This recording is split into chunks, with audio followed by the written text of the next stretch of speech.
What's going on, Tuesday Painter crew? Hope you all had a lovely Thanksgiving if you were celebrating. Or hope you had a great weekend otherwise. Not much mail time going on today, just kind of getting straight into the painting. But first, let's say thank you to a couple people that subscribed to us. OSW Zenkiki says that it's winter. It's on Tuesday this year in Florida. It is a high of 58, low of 43. That's pretty chilly for Florida. Thanks for the sub. JTP Crusade, dang, has it really been 16 months debating on the Greyjoy starter set? Haven't messed with the game before, but Viking Pirates sounds dope. It is very dope. They're very cool. The faction's in also a good place right now, like competitively. Just it's a very strong, lots of good options. Just Seppuku just subscribed, saying, "Hey yo, mini family, 1 year. Thanks for 12 months of subbing. Appreciate that." You also got 38 months for Evan, the almighty chair himself. And then I think one or two that I can't remember. This guy can't read the number 9, apparently. It's 39 months, Scott. 39 months. Thank you, Evan.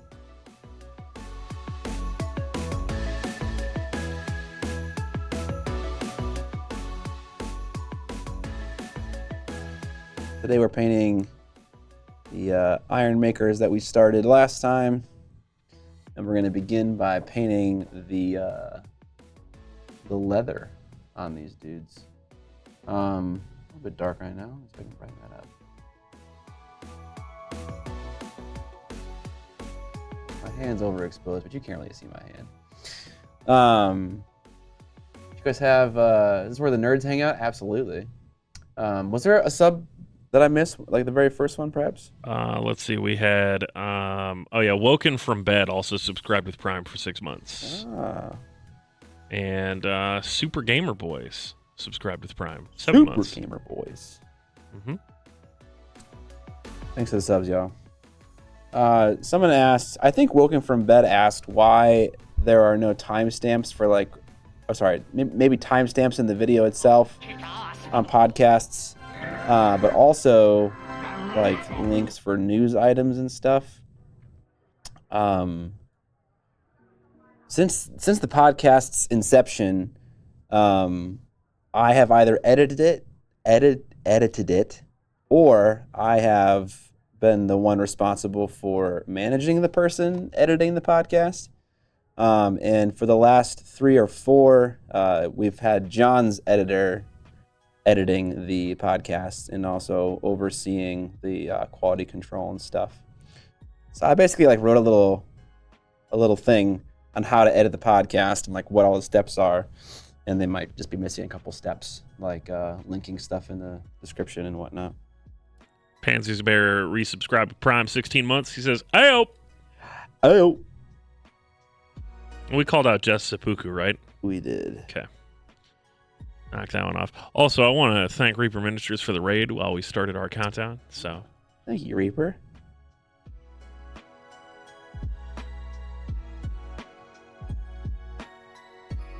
Is that where you're going to be painting today, Scott? I can just shift the camera slightly. Yeah, this seems pretty good. Okay.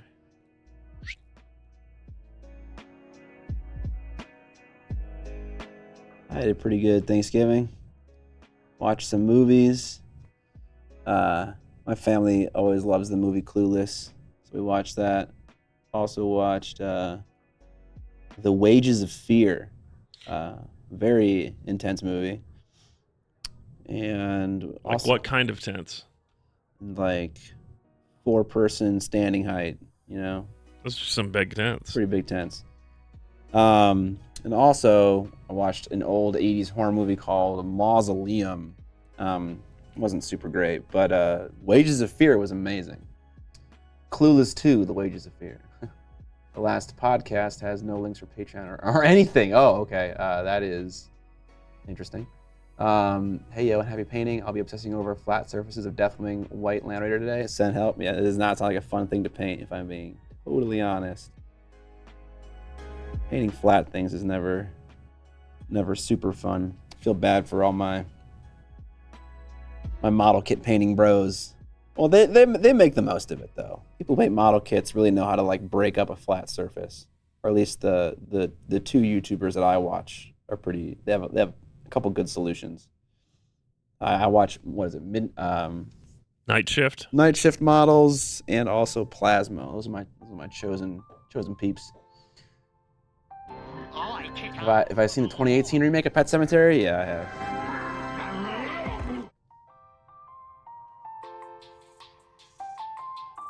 Wilhelm 123 subscribed.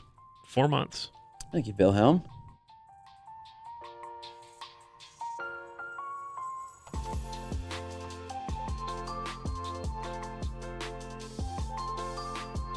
Trying to decide, paint 5 Black Templar Terminators or build a Redemptor Dread. It's just do whatever is the most fun. I think I need a bit more light blue color in this brown that I'm highlighting with Rhinoxide, I believe. Dude, you know what's interesting? The amount of people that I meet at events that either know the podcast but don't watch y'all. Know of you, but not of John in the podcast. Know of John, but don't watch you or know the podcast. That's bizarre. That's very strange. How's the RSI, Scott? Oh, the RSI's been gone for a long time. That was a thing for like 6 months after doing that 38-hour painting spree. Otherwise, though, I'm all good. I saw a dude who painted a modern graffiti on his model trains, and goddamn, if it didn't make me want to do that, I want some of these 40K cargo containers. That's pretty cool. You also, alternatively, could just make decals and like have it conform to the surface nicely, and then paint over top of it with varnish and weathering, and that would be like kind of as easy, but not as much time. Not as great of an effect though, compared to if you're good at freehanding. $30 for Dominion, goddamn. What do you think compared to the 80s version? Haven't seen the 80s version. I've only seen the new Pet Sematary, but it wasn't bad. I didn't mind it.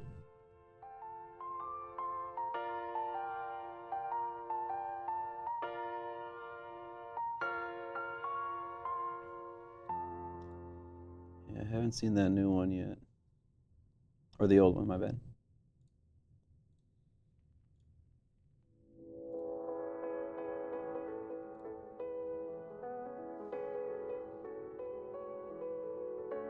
Gloomhaven, Jaws of the Lion. It's a prequel.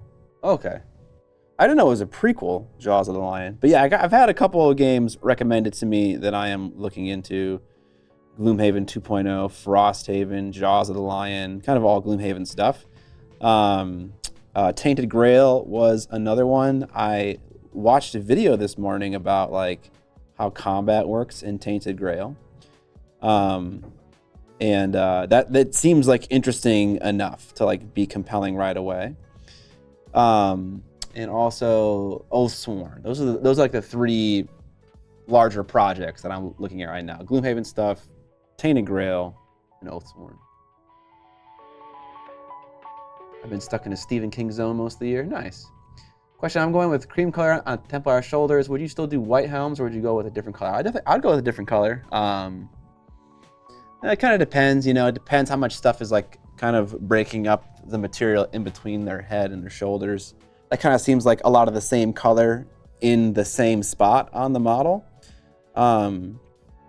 You could also have it where like 1 or 2 models have a white helmet and not all of them do. When you're thinking about painting an army, really the composition isn't the individual model, it's what the units look like as a whole.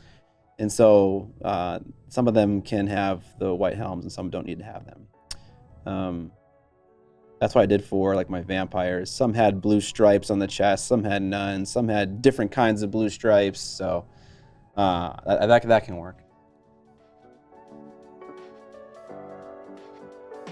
It's worth jumping right into Frosthaven. Nice. I just picked up my first AOS army, got SBG Battle Force box. Nice. Can't wait to paint something different than 40K. Might try to use some of your videos to get inspired on paint schemes and tips that will make painting your color scheme easier.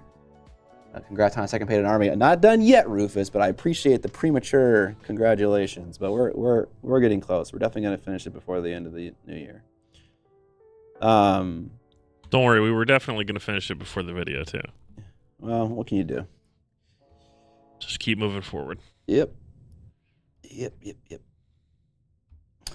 I haven't really changed much of how I paint my skeletons.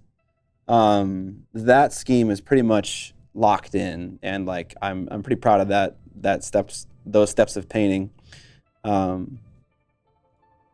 The vampire infantry, they're kind of more or less the same thing, if I'm being totally honest, as the skeletons, with a couple of different things. I think in that video I do talk about things that I would do differently. But other things not mentioned in that video,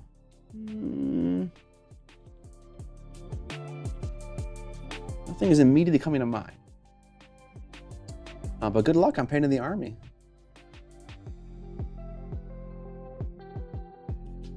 Any suggestions for painting clear plastic?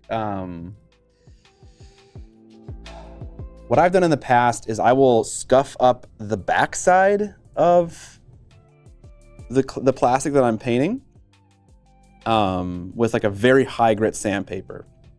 So it gets a little cloudy, but not like super cloudy. And then I will paint the backside with Tamiya clear. And then I'll flip the show facing side outward, and then it will look nice and glossy because the acrylic or whatever else I'm painting is still glossy.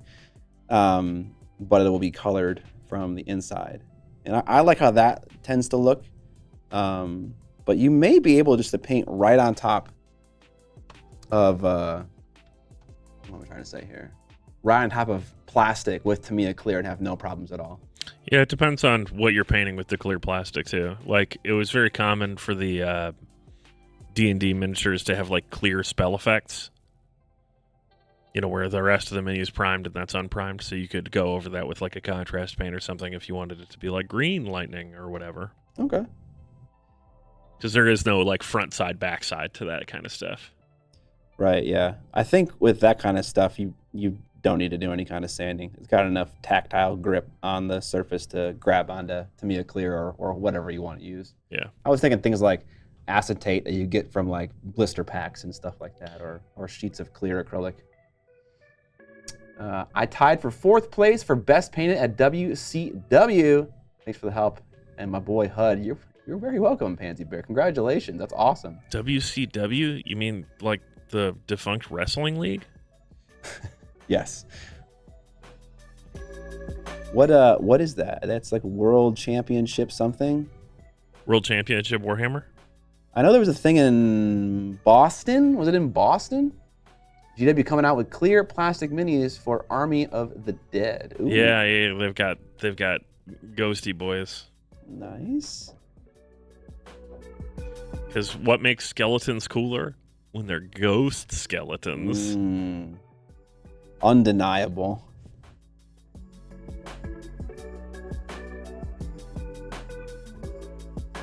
That's the one where Sting shows up and leg drops the worst painted army through a folding table? Absolutely.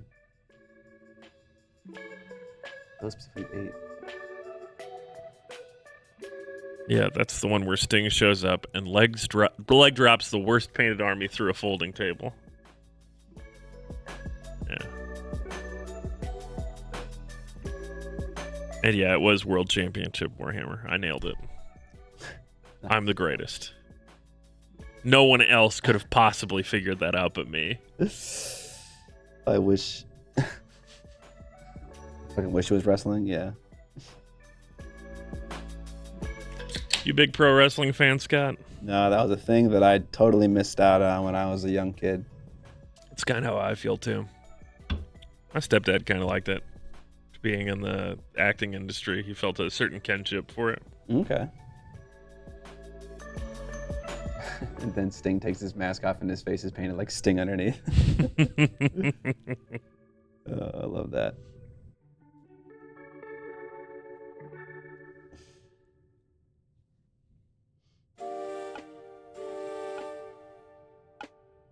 So what was the food highlight of your Thanksgiving, Scott and chat?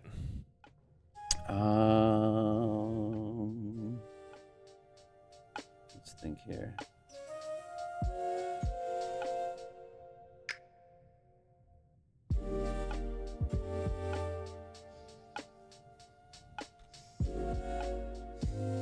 There's nothing super different about the food that I ate compared to other Thanksgivings. So it's hard to say that one was a highlight. I think before last stream you asked if there was a certain item that I liked the most, and I said stuffing, I think. And that was good this year too. And so was the, everything. Turkey is very much so, Thanksgiving is very much so like nothing is standing out. Everything is kind of equal playing level, for me at least. Had both prime rib and brisket on separate nights. It was a good weekend. Very nice. Yeah, I was not living that kind of luxe life. Up here in the Midwest, we keep it simple, all right? We get our Genio turkey. We eat our hot dish. Hot dish, dude.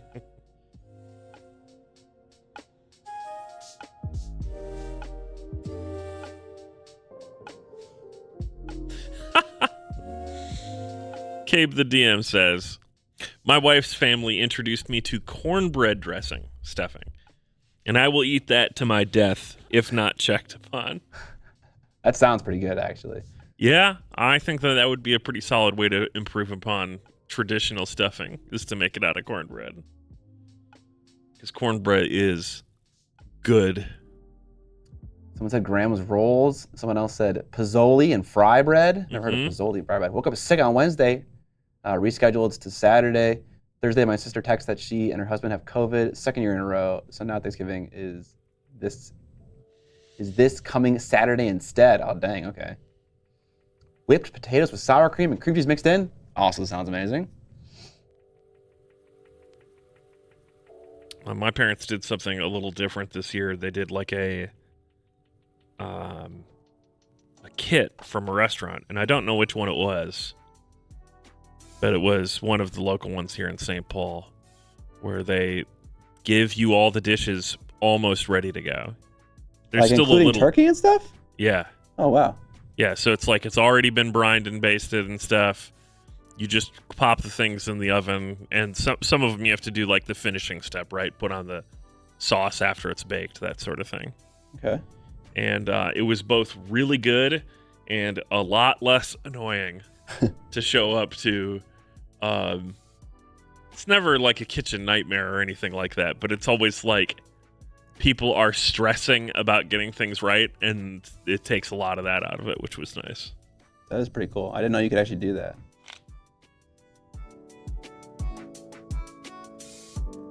Yeah, there's like a video companion piece for the people that are less familiar with how to cook, which is the chef preparing the whole meal from start to finish. A restaurant is doing this? Mm-hmm. That seems like totally not worth their time. It's not like an educational institution that's doing this? No. Insane.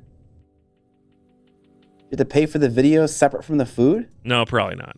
It's a natural product in the sense that I think the video is basically just a couple cameras in the kitchen while he's preparing the whole thing. Okay, damn. And then, talking through the steps on the different dishes. Yeah. Pretty much, they make the video once and can offer it every year. That may be true. Or they just make the video walk through as they set up the dish, and then they just make a bunch of them. But Hello to fellow Midwesterners from bumfuck nowhere, Cornville, Indiana. Yep. That's how it is. More business than they'd usually get on Thanksgiving. Oh, for restaurants that serve that kind of stuff up. Oh man, trying to follow conversations in chat is very difficult. yeah. It's all right. It's chat. It's chat. Pretty much. Five at once.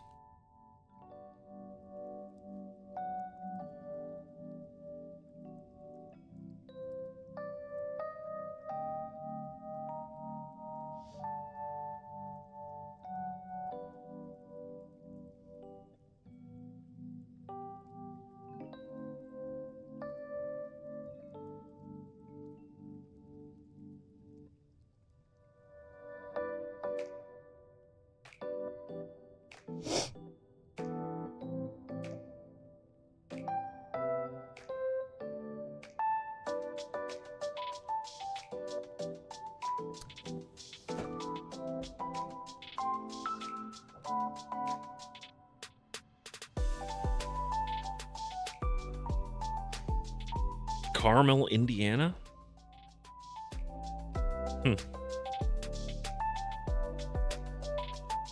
I had my brother-in-law, who is also a business owner, telling me all the things that I was doing wrong with my business, which was awesome. And he wasn't being mean or anything. He was just he's ran a small business for 15 years, and so he's made a lot of mistakes, and he was just trying to help me out. But it's tough to hear a bunch of things that you need to fix about your business when there's just not any time to do any of that stuff. I have other things that need my attention at the moment, and that's not really one of them. So that was a good experience. What kind of feedback are we talking about here? Like missing out on specific tax breaks? No, not necessarily like that. Things like you got to commit more insurance fraud. No, it wasn't that. It was stuff like making sure that I'm handling contractors correctly, so that if the IRS ever does audit me, they're not oh, these aren't contractors, they're employees, and now you owe me 3 years of back pay. Payroll tax back pay, because this was not how this was a full-time or part-time employee. Stuff like that. Scott, have you ever heard of child labor? Oh, also things about people getting hurt or injured on my premises, in my business. Stuff about that. We could definitely talk about that, Scott. Yeah, I bet you have some opinions about that. Other things. I wrote some of the things down. My profits are through the roof since hiring those miners.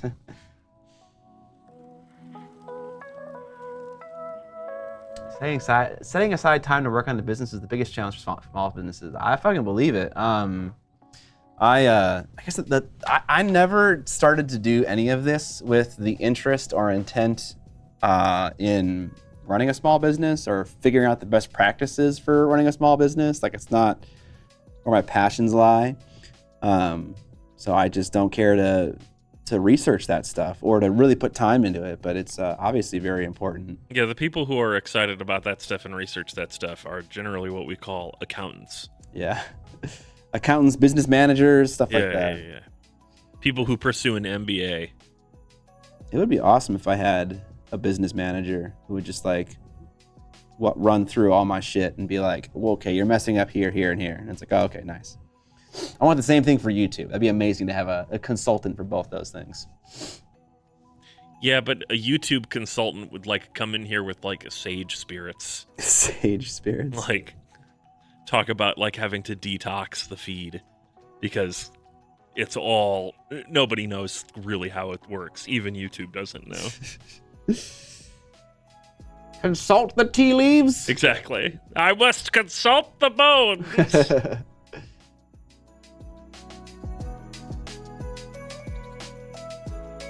Yeah. Work is life when you run a small business. I would love to get to a place where that's not the case all the time. I obviously understand that there are crunch times where it does get challenging, but it'd be nice to have a regular schedule that isn't constant work. I don't know. Your work-life balance seems better than most people that I know, honestly. Even though you do spend weird amounts of time here on occasion, you also take vacations and travel, which is not something I can say of many of the small business owners that I know. Yeah, maybe.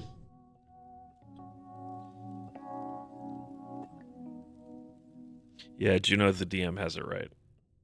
Although, honestly, printers have gotten a lot less bad in the last, I don't know, couple of Windows iterations. They're still bad. It's just once upon a time, it truly was soothsaying to try and figure out printer problems. Dice roll for business actions. Yeah, don't support printers. Just put them in a box and RMA to the vendor immediately. Don't even bother installing them.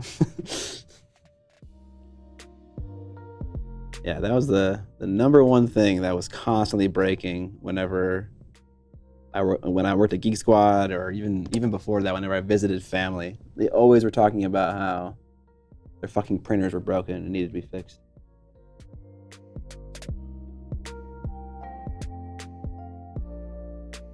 Yeah, that's another thing. IT work.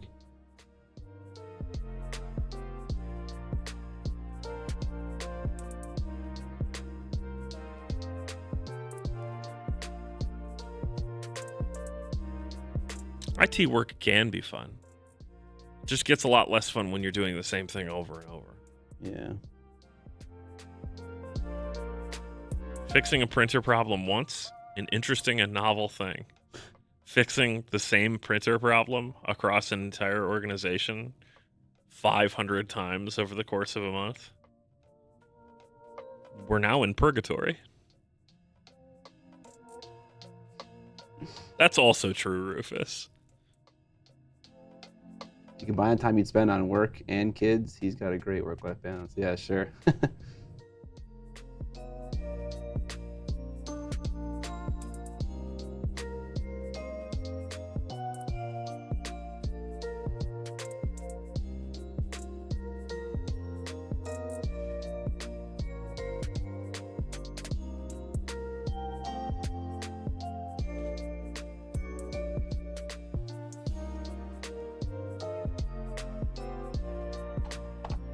My work-life balance tends to work like this. I like to try to work 50-hour work weeks until that inevitably does not result in me accomplishing the things that I need to accomplish.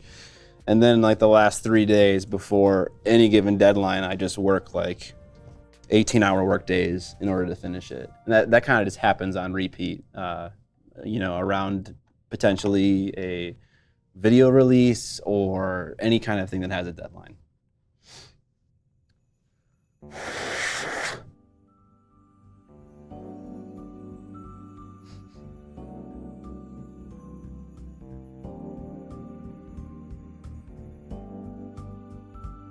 RFP. I'm not sure what RFP stands for.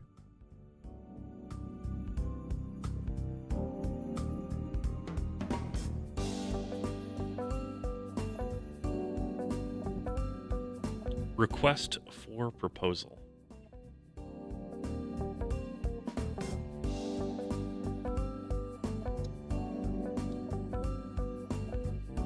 Oh, okay. Kind of like a ticket in IT work.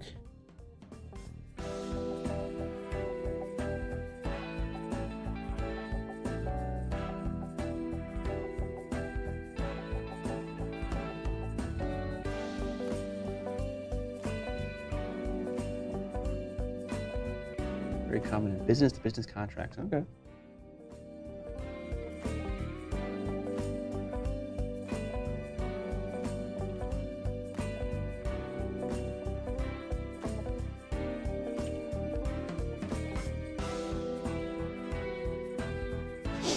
My brother-in-law was also concerned about my Kickstarter fulfillment because he's been screwed so many times in business, like by people who like take advantage of him. He was like, you should have them send you a picture of your product like in their warehouse, because like he was like, maybe they lost it. And I was like, that can't be true, because that'd be fucking awful. So he was saying all kinds of crazy shit like that too, and that was getting me super stressed out. I mean, I've seen stuff like that too. Yeah, that did scare me. I was like, man, you're right. It has been a while since I've like actually seen the thing, and so Proof of life.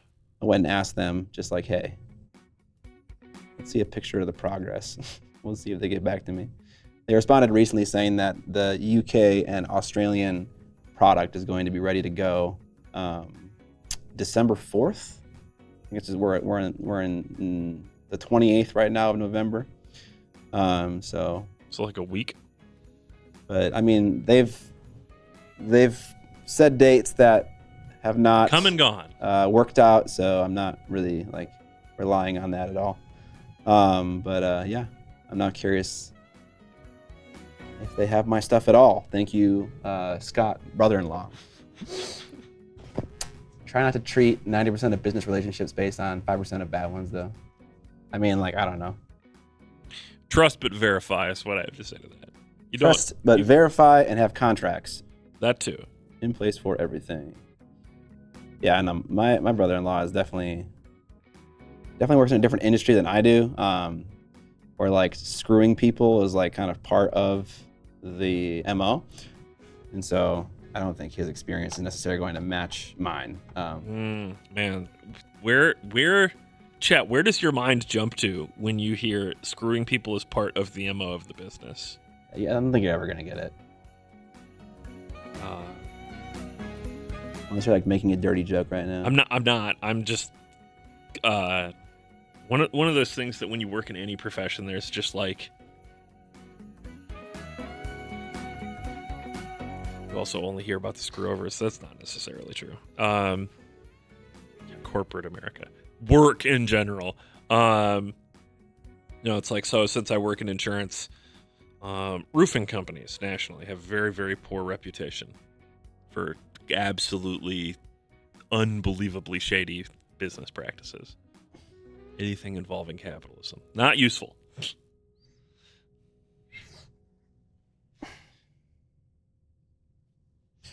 I mean, you are right in a sense. It is an insurance thing. My brother-in-law helps people whose houses have burned down. Oh, is he a public adjuster? No, he's not. He is he's a private company that will quote the fee the private adjuster will look at, and then if they approve of the work, then his company will then do the work, which is like cleaning things out, getting rid of soot, replacing stuff that burned down and was damaged. Oh, okay, so he's a cleanup company. Yeah, but he also is responsible for making the claims to the insurance about how much all the labor is going to cost. Yeah, that's pretty normal when you work in any sort of contract work that has to do with insurance claims. In many states, it is pretty normal for the contractor to start negotiating directly with the insurance company and submitting stuff. Yeah, remediation. Yeah. Where they will submit supplemental estimates as the work is done and so on.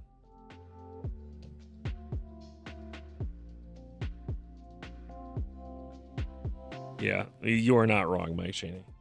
We have one of the least shady environments for roofing companies here in the Midwest, and it's still a pretty shady industry here in Minnesota. Slogonics, only if you have replacement cost coverage on your roof. This is now an insurance stream, Scott. I have bad news.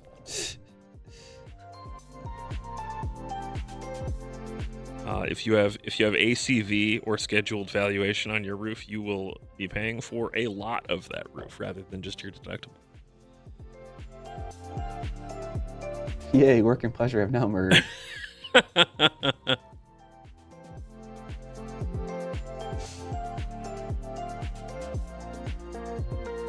That's only allowable in some states, Mike Cheney. Standard HO form policies generally have to cover the roof in some way.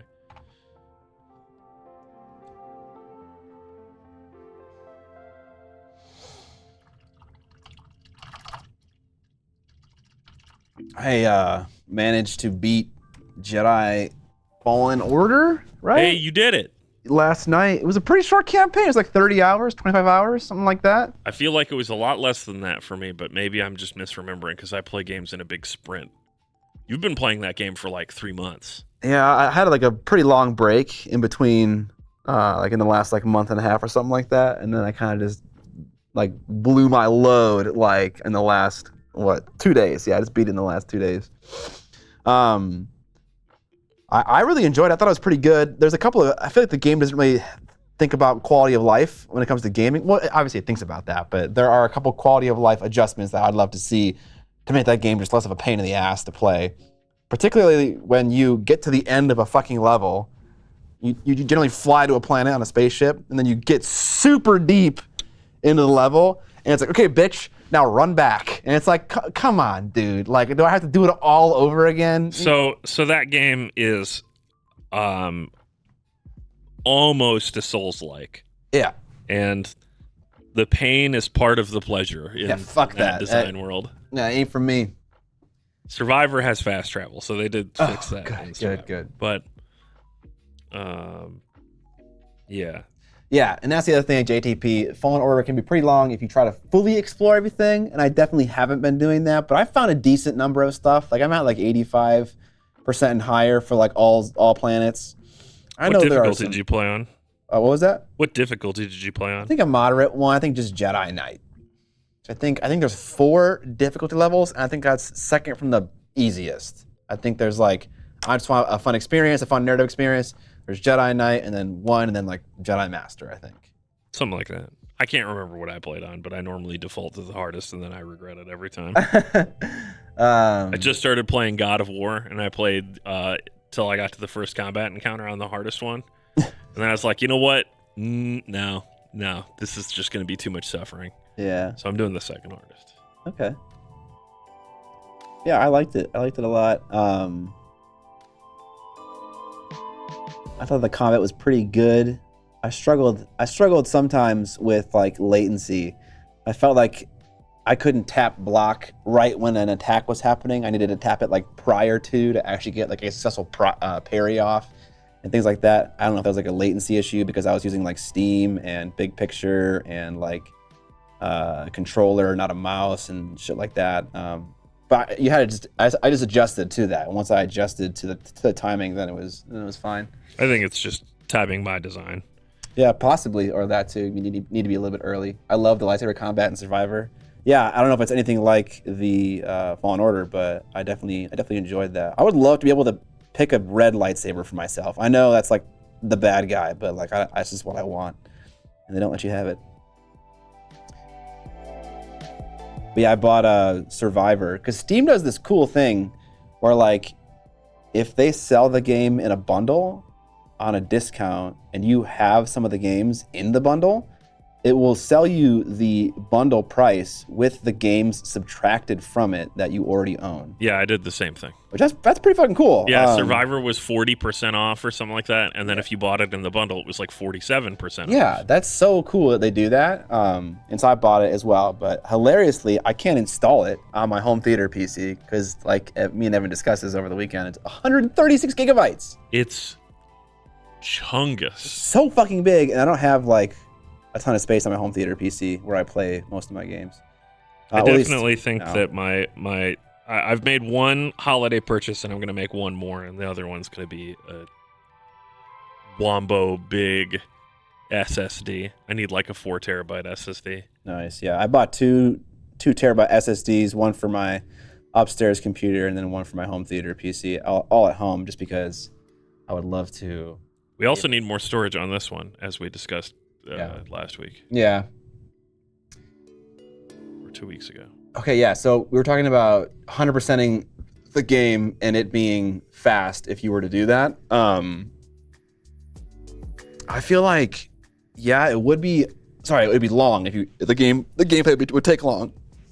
And I think it would take long, but so much of how long it would take would be just trying to get to whatever part of the map you haven't accessed yet. Yep, I have to walk all over to this spot and then jump in the place that I didn't go. Exactly. And it's not like you missed it the first time. Like the game has you run through levels and there are parts of the level that you can't get to because you haven't learned certain skills yet. And so it's like, fuck. It's like I kind of hate when games do that. Because I don't really want to like go back to a zone that I had already explored and stuff like that and have to redo it, especially because it's such a pain in the ass in Fallen Order. But I just didn't do that. I said no to the I must have all things, and I just said I'm gonna do whatever is fun, and then kind of just, I did some searching, some puzzle solving, but not a ton of it, and then just killed a bunch of people. Are you normally a completionist in games like that? It depends. In Doom Eternal, yes, because that game, it made it easy for you to want to do it. There was nice quality of life things in place. But I would say most time probably not.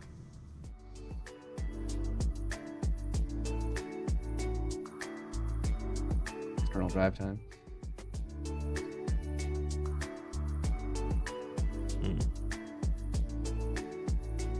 How about orange instead of red? I mean, I like red more, but orange is good too.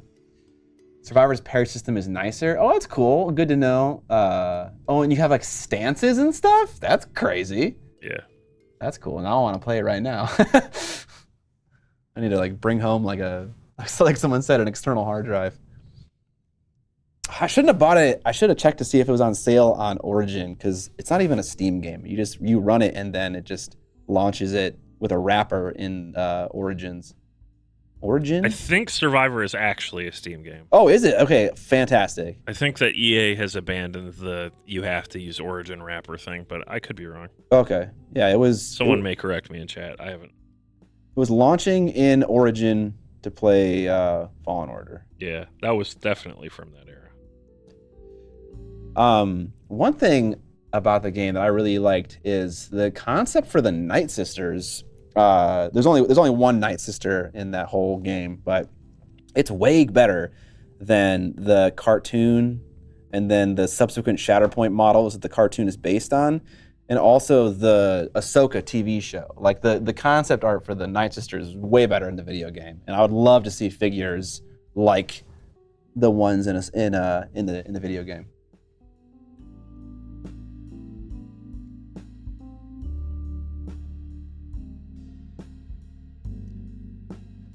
Going back like 10 steps in this conversation, the restaurant that my parents' Thanksgiving stuff came from was actually in Robbinsdale, and it's called Travail. Oh shit, Travail. Okay. Yeah. Scott knows about Travail. Was that not super expensive? I'm sure it was. Okay. Well, yowza. That was probably super expensive. Travail is like a multi-course, we only serve 30 people an evening. Experiential restaurant. Yeah. Hundreds of dollars per person kind of thing. I think that their standard seatings are 125 a person. Okay. It might be 150. Let me look. Travail has a killer bar. That's cool. You just go and because that's like not part of their course meal thing. You just go and sit, and they have a couple of apps, and it's really good and not that expensive. Or at least that was true when they were across the street. They built their new building. I don't know if that's still true. In the case of Orange is Okay, you might want to watch Ahsoka. I have seen Ahsoka. You might want to watch it though. It was good. I mean, the recommendation is solid. It was a good TV show. That's because Ventress was portrayed as a pure chaotic villain, more so in the comics than the cartoon. While what's her name in Jedi Survivor isn't a villain at all, but the last of her kind. At least that's what she thinks. I would say it was a big mistake of Filoni to create the Witches of Dathomir and then kill them off. Has the concept has nothing to do with their backstory. They just look cool. Like, you could take that character, I can't remember her name either, I beat the game yesterday. You could take her and you could put her in the TV show or in Shatterpoint, and it would just look cool, period. It doesn't, it's not a story thing for me. You are right, probably, that there are things that are different about it. But as far as the concept goes, they were pretty separate. Her name is Space Goth Girlfriend? Yes, dude.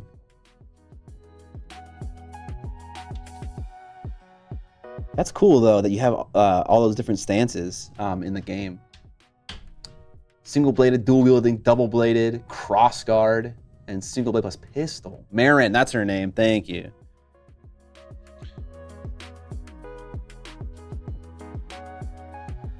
Best depiction of Darth Vader in a game. Oh, yeah. It was... We had talked about that months ago when you started playing, and I was like, that's where it's at. I did not expect him to show up. I kind of felt like because... All right, this is some Fallen Order spoilers. Because, yeah, if you haven't played Fallen Order, you've had 5 years, so... Yeah. Cover your ears. Cover your ears, yeah. Because you end up in Fortress Inquisitorius at the end, which also is fucking cool. Also, how the hell, dude, 2 Jedi Knights, basically 2 defunct Jedi Knights, run through the entirety of Fortress Inquisitorius without a problem? That, from a narrative perspective, is fucking ridiculous. You know what? It's the same exact thing as the Death Star or the 9/11 attacks. This will never happen. Why would we even bother to do it? What? There's nothing that's going to happen here. Oh my God, it happened. Yeah, but also, like in the story, Trilla takes this thing that the main character of this video game really wants, and so it feels like obviously he's gonna come and try to get it. But yeah, maybe that's a thing. I don't know. But yeah, that was a little weird. But that was cool to see Darth Vader in the end scene, and the game kind of like fucks with you a little bit because it's like Darth Vader shows up, does his thing. I won't say any of the details, and then like there's a moment where it's like, am I gonna fight Darth Vader right now as some little punk ass Jedi Knight? I'm gonna get not even really a Jedi. Not even. Yeah. Yeah. And then no, thank God no, you just run away. But there's a moment where like you do try to exchange blows with him. But I was like, okay. And he just like casually dismisses you. Right. And you're like, oh, I see. Yeah. It is time to leave. Yeah. Right now. Right now. And this was like just like this is right after playing an incredibly intense boss fight against Trilla. And I was like, if Trilla is this difficult, like I'm just gonna get my shit pushed in by Darth Vader. But yeah, no, you just run away. It was cool to see him again and again.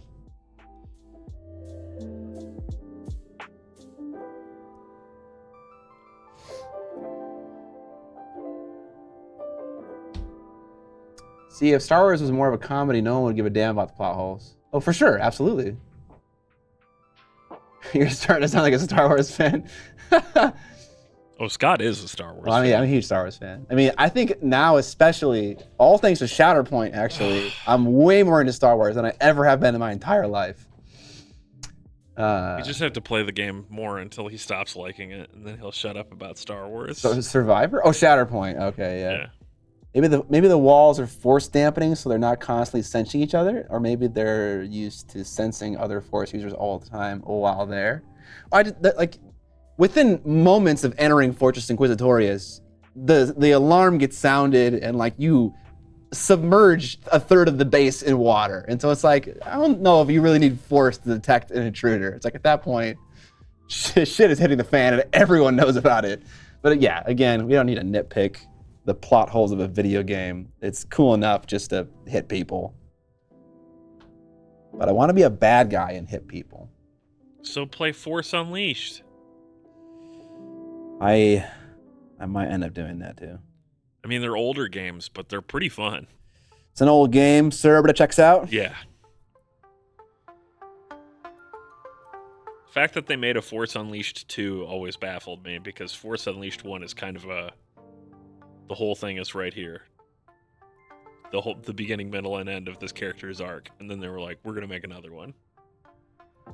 That game gave me motion sickness. Starkiller is fantastic. Yeah, Jedi Outcast and Jedi Academy are both great too, but they're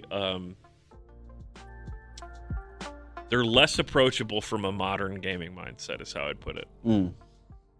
The saber combat in those games for 99.99% of players is I just click and run around in circles and hope that my saber touches them before their saber touches me. Force Unleashed has aged pretty well. I think Jedi Outcast and Jedi Academy have aged fine. They're just shooters of a certain era. Yes. Okay. Awesome. Awesome. OSW. Love to hear that. It comes with Darth Vader? I actually don't know. Wait, did we see more information about that pack? All I know is there's going to be like an engineer, stormtrooper, sergeant, and then like another bad guy unit. I don't know what the actual box is though. Play Jedi Outcast and Jedi Academy. It's a bit random, like which one. It's the return of the Jedi Vader. I don't know what that means. But you can always take more Vader models. I'll always take that. The fuck is that sound? I was about to ask the same thing, but then I remembered there were like 8 trucks from Excel Energy outside. That's coming from outside? Yeah, that's coming Okay. through the skylight. That's what I think. Someone's using an air hammer of some type outside. Oh, okay. We're It sounded like it was inside for some reason. Yeah. Can you see if there was a thing announced from AMG about a box with Vader and Stormtroopers? Quite literally looking around right now. Excellent, thank you. Way ahead of you. Appreciate it. I don't know. No one's good at announcing stuff. I might check the Atomic Mass Facebook group, maybe.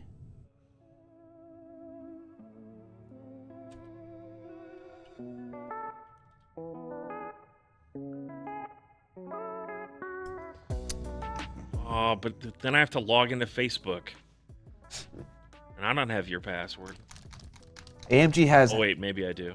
half announced a bunch of crap with no photos for Shatterpoint.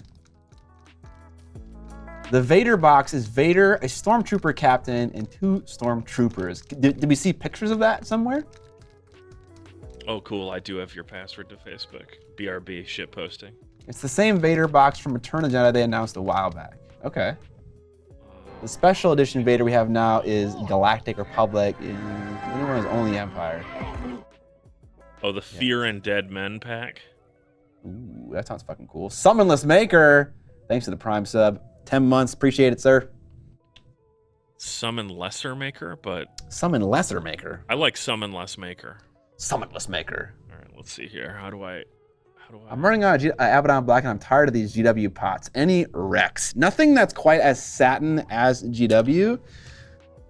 With the right coverage that I'm familiar with. The one that I will often lean on is Foundry Paint System. This brand, they have a black that I like a lot. And this is the same paint as the old Citadel Hex pots, I believe.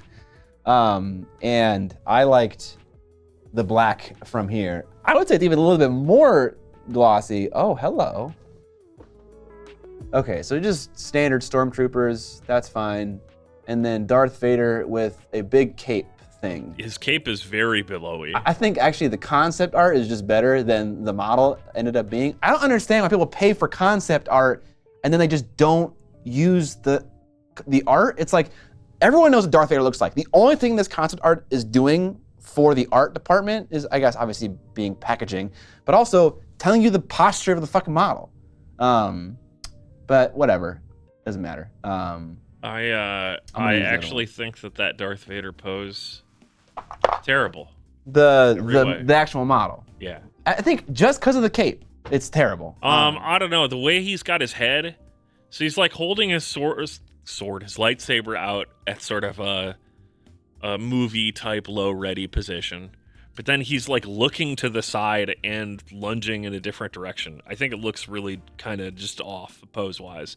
And then you add on big billow cape. Big billow cape. Yeah, I'm definitely gonna keep using the other model. Lummox Beast, why did the girl bring a ladder to school?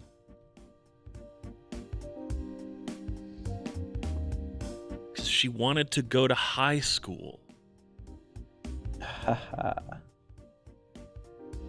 Chat, who the fuck is asking for this?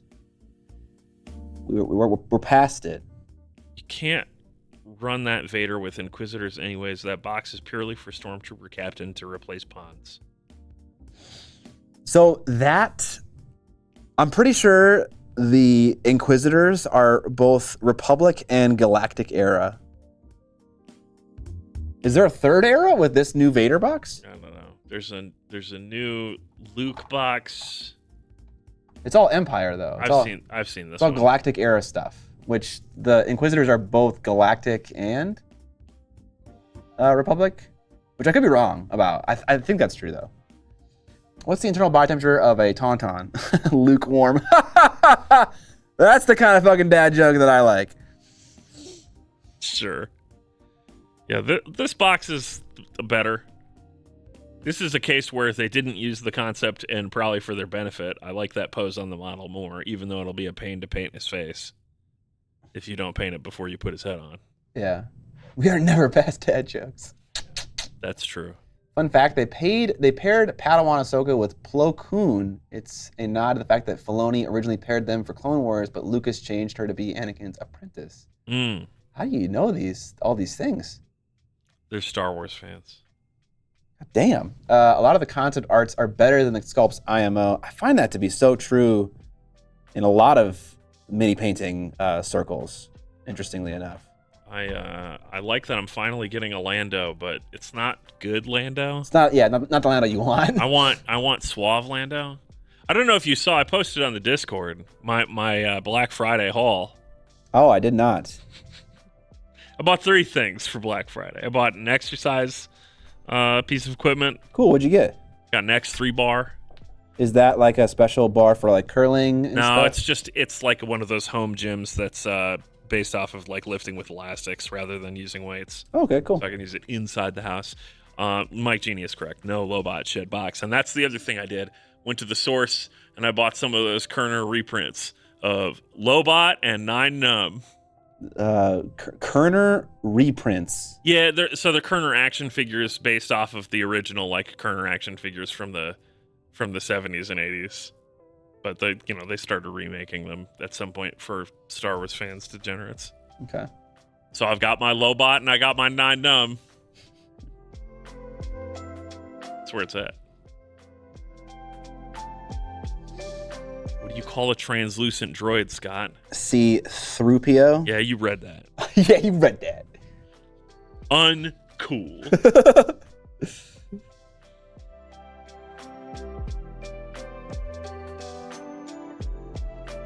Yeah, that's what I said. Star Wars geek.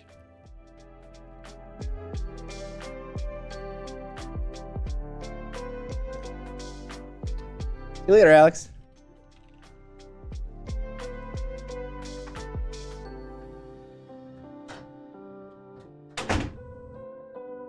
I saw an interview of Filoni once talking about the early days of developing Clone Wars. So didn't Filoni also recently get a new job title as the creative director for all Star Wars IP? Yeah, at brand Disney? manager or something. Brand like manager, yeah.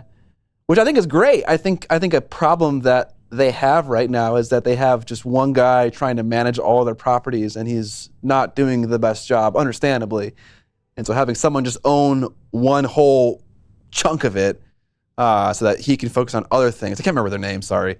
It seems like a good idea. He's the CCO. He got Jedi Knighted. Lol. That's awesome. So I spent $100 on brushes today, then spent the evening trying to thin my 1990s era GW paints because I'm cheap. Yeah, okay. That's funny.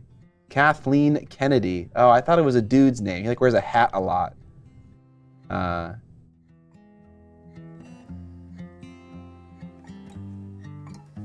I don't know who Kathleen Kennedy is. What is the Stormtrooper's favorite store? Who's the guy with the hat at Disney? The guy with the hat at Disney. Not Yeah. The Feige, guy with the hat. Kevin Feige. Thank you. Oh, that one. okay. That one. The head of Marvel, but wasn't he also doing shit? Oh, actually, you know what? I think the video that I watched was talking about Marvel and how Marvel is too gigantic and how Kevin can't do it all by himself. Which you can see because there's tons of shit that is incoherent between TV shows and movies, especially the newer ones and stuff like that. Sorry, I was wrong. Kathleen Kennedy is the Feige of Star Wars. Thank you, chat. I am confused. She runs Lucasfilm. Filoni wears the hat. Okay. The cowboy hat, yes. He wears t-shirts sometimes. I should start wearing a cowboy hat. What up, Adric Knight? Let's see. You brought up something which is a kind of a fun conversation. What do people buy for Black Friday? I had my classic annual melee with Adobe. And this year, when I said, give me the Black Friday deal, I don't care if I'm not a new customer, normally they're like, that's only good for customers, new customers. And then what I say is, oh, so if I just make a new email account, I can get the deal? Normally, immediately, they're like, okay, we'll give it to you. I don't know what it is about saying that, but it's worked like 6 years in a row. This year, it didn't work. And when I said, oh, I can just take a new email, what the guy said was, yeah, sure, give me a new email. And I was like, oh, shit, okay, fine. So I quickly made up an email and gave it to him, and then they transferred it over, and I got a Black Friday deal. So that's always a great pastime for me on Black Friday, getting to talk with Adobe. It's like Comcast. Yeah. I also bought one of those webcam shitty PTZ things. Webcam shitty PTZ things. Yeah, it's not shitty, but it's nothing compared to actual PTZ. You mean that like what is it, the Insta 360 or whatever? Insta 360 Link? Yes, that thing. Cool. Well, I'm looking forward to messing with it. It should come today, actually. It was set 12:15 to 3:15 or something like that. Oh, well, I heard your Alexa go boo-doo, so maybe that was it. If you bought it on the Zon. I did buy it on the Zon. Was it coming here or to your house? Coming here. Bought a bunch of STLs. Got my Dominion box for $30 and Celestine and some Battle Sisters for $100. What is PTZ? What kind of PTZ? Oh, it's just bad stuff. It's like, well, it's not bad stuff, but it's not like official stuff. It's not a real PTZ camera. It's just the Insta 360 webcam that actually is like a spinning webcam that you can point around. They use it on the set of Game Night, whatever that one is called. Do they? Yeah, they have one there. It's used for the filming? They use it for something. They talked about it in one of their videos. Oh. I was like, that's neat. I think that they're mostly just using long lenses on SLRs, but whatever. Or mirrorless or whatever. Real cameras. Yes. Matt Yee uses a camera he can shift around with a remote, and it's pretty cool. It's something like that, yeah. Yeah.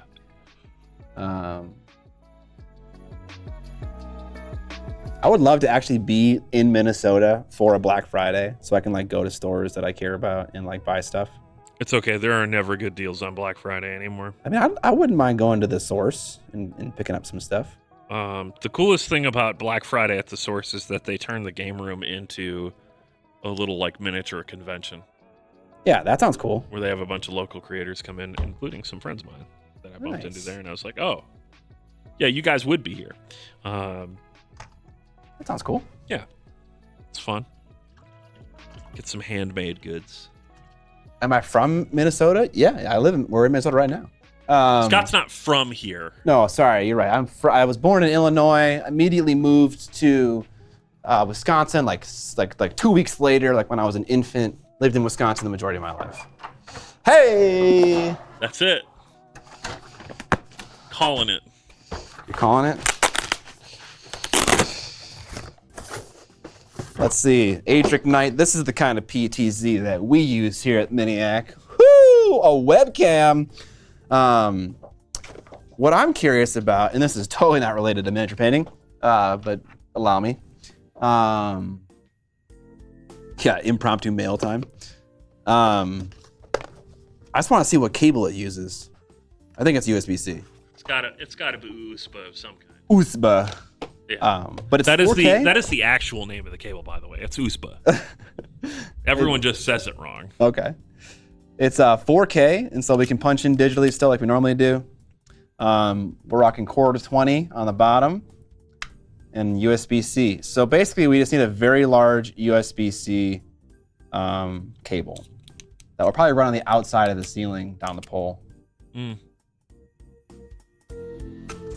where are we thinking we're gonna put this? I want to like hide it in terrain personally.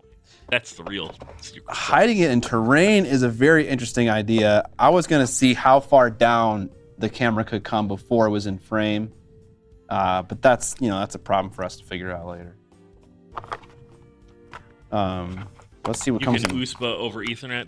I don't know that we're gonna have a lot of luck doing USB over Ethernet sending a 4K video signal, but it's plausible. It's got a pretty long cable. Probably comes with a 10-footer. Yeah, but not long enough for us, but still interesting. So yeah, this thing does remote control. It's 4K over USB. Oh no, it's definitely pronounced GIF. GIF. So yeah, I don't know if it's gonna look good on stream compared to all our other cameras, but it's worth trying so that while we're playing the gaming streams, we have some dynamic camera movement, but also we have the ability to get close-ups of models that move around on a battlefield. Because that's been one of the biggest problems with the gaming stream. Sorry, not one of the biggest problems, But an It issue. is the biggest problem that we can't zoom in on this raw unpainted plastic. The hugest problem that you can't see how great of an assembly job I do my models. No. But yeah, it'd be nice to have a way to show close-ups of models, and they move around. So it'd be nice to have a more dynamic shot instead of having a person on like a tripod, like moving the camera around, you know? Okay, we finished the brown up. That looked nice. Now, what do we do? Put it on a helmet like a miner's light. Yeah, you could do that. You can USB over Ethernet. Yeah, I think the problem will become that we will lose the ability to control the camera and stuff like that if we convert it to Ethernet and whatnot. We'll see. We'll mess with it. Jim Crimmon's got some mechs from Death Ray Design and also some new fluo paint from Monument and the Black Talons kit from his friendly local game store. Very cool. Yeah, Monument launched 2 new products over the weekend. They launched their fluos, which are fluorescent paints. Wow, very very new and original idea in the marketplace. Wow. It was pretty much the only kind of paint that you couldn't get from them, and now you can, so that's cool. Cool. And then they launched their newish, which is like a wash medium that behaves more like an oil wash, but it's in acrylic. Kind of. Interesting. I don't think I was very familiar with the thing you just mentioned right then. I knew of the fluo paint. Yeah. The newish. I don't know. Oh! Is it like it's a word based on gouache? Something like that. Okay.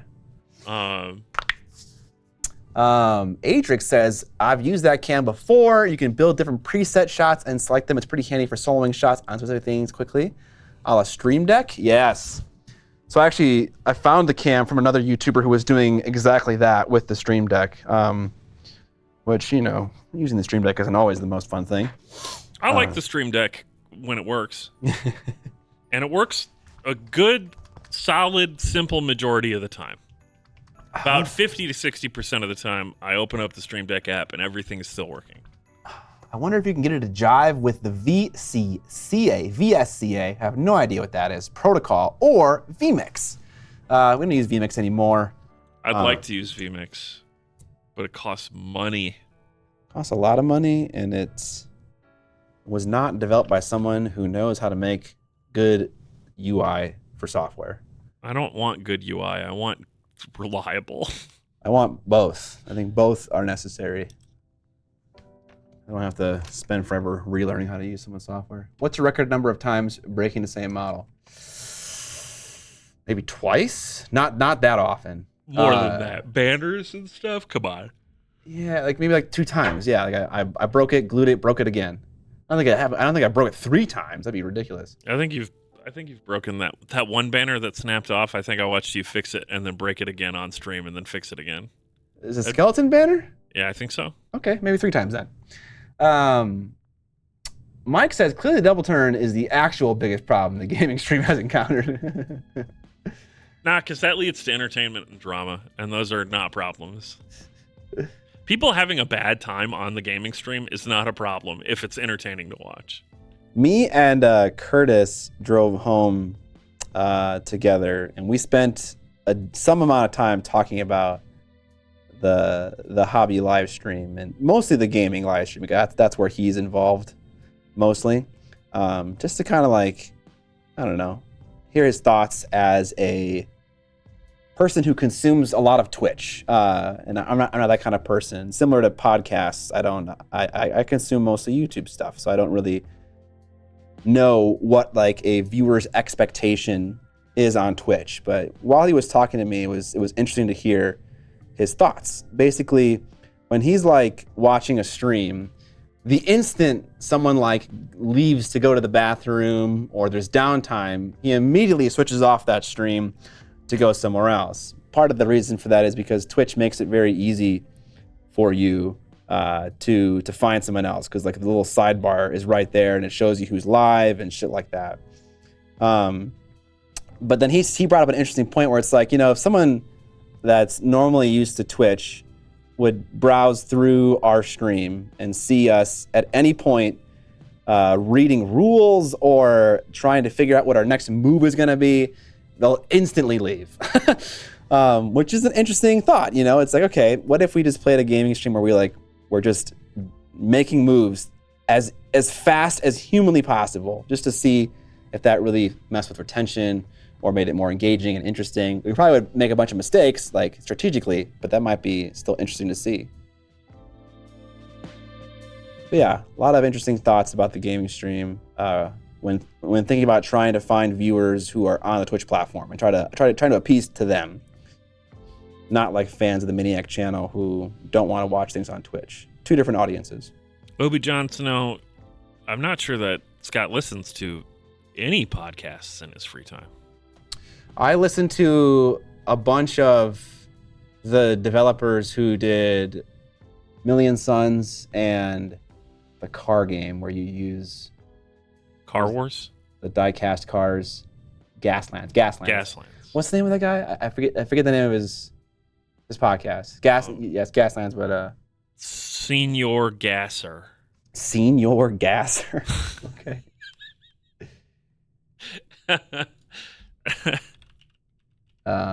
Second, I have a question. Are microsol and microset actually necessary to use CW trenches on a model? Looking to put some trenches on a tank and a flat panel, and I've never done that before. I don't know if both are necessary, but at least one of them is necessary. If it's for tanks and flat panels, like you are suggesting, and there's literally nothing else, like no rivets, no panel lines, you shouldn't really need anything, honestly. You talking about the podcast called Rule of Carnage? Yes, Rule of Carnage. And it's Glenn Ford and Mike Hutchinson. Oh, thank you. Yes. Yeah. More game design research. Oh, absolutely. Yeah. I've gotten pretty far in writing the rules for my volleyball miniature war game. It's been a lot of fun. Is it? I'm still not sold that it's a miniature war game. I don't know. We have to figure out what a miniature war game is. Yeah, I'm curious why. I mean, I haven't really explained much of the rules to you, but I'm curious why you are having an issue. Does it have list building? Not at the moment, but at the moment I'm trying to figure out how do you play volleyball with dice, I haven't gotten that far yet. Well, I mean, we've talked about this before. It's like miniature war games, they have to, in my opinion, have a number of features to really fall into the category of miniature war games rather than just board games that feature warfare. Sure. And obviously, there's going to be a million different ways to cut it, like there is any genre. That's not real grindcore. Grindcore always has to, etc. Right. Do I consider Blood Bowl a miniature war game? Yes, because there is list building. The key factors that I look for in the modern miniature wargaming space are: does each player bring their own force? And is that force something that they can customize before the game? I think that those are the two things that are standouts that separate it from various types of board games. It's kind of similar to card games. A card game that's all in one box, we just call a deck builder. It's not a card game in the same way that Magic the Gathering or whatever would be, where you're buying your own cards, building your own deck, and then bringing that to play. It's always an interesting conversation. And it's also, yes, exactly, Mike Genie. That's why I don't think Underworlds is a war game, because it doesn't have list building. Yeah, but it is a war game, though. No, it's not. It's almost a war game. It is war game adjacent. Because it doesn't have that key aspect of list building. You choose a list, and you bring it. It's just pre-made.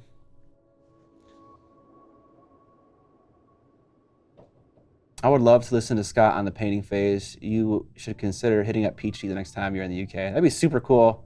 I would love to meet with Peachy.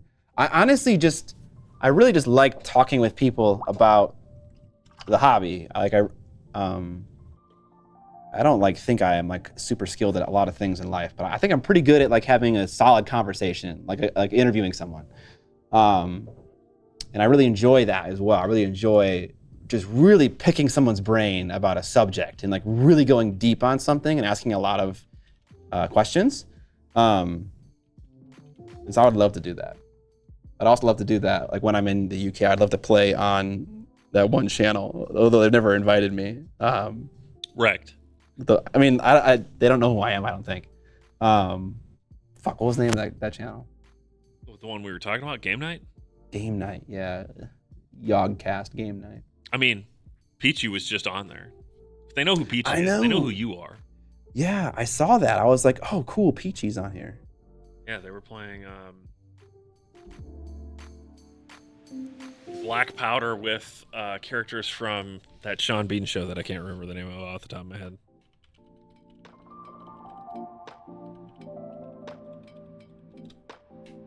Sharp. A staple of public television here. Yeah. Peachy way more famous among Brits? Maybe. I don't know. I feel like Peachy is way more famous among Brits. Do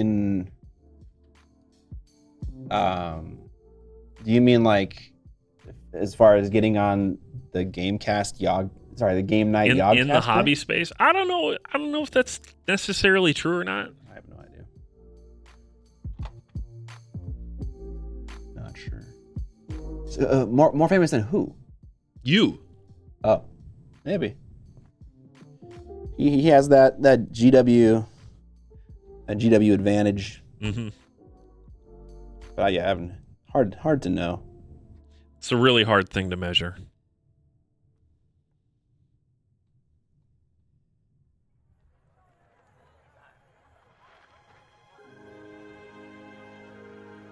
I'll tell you what, that video did not make me want to play Black Powder.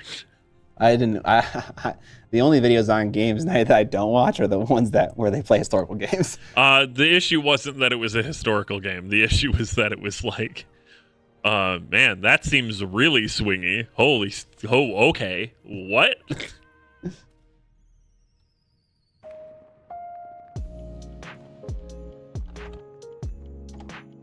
See, Scott, you just need to go see Napoleon. I do want to. And then go really enjoy that movie, and then you're going to come back and be like, I bought a box of Black Powder. And then I'll be like, sick. You play whatever force you want, and I'll play as Bill and Ted.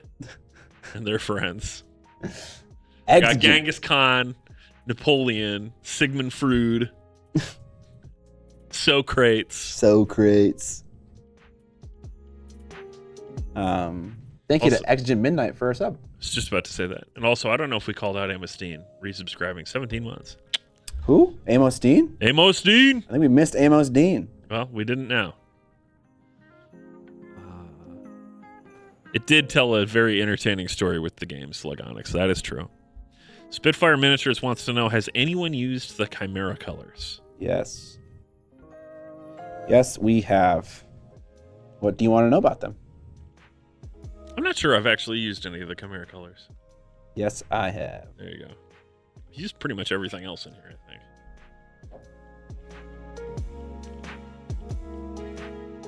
Oh, my spine. My leg. Despite the sweetness, yeah, I think most of those Game Night videos are all about the story they're telling, anyways.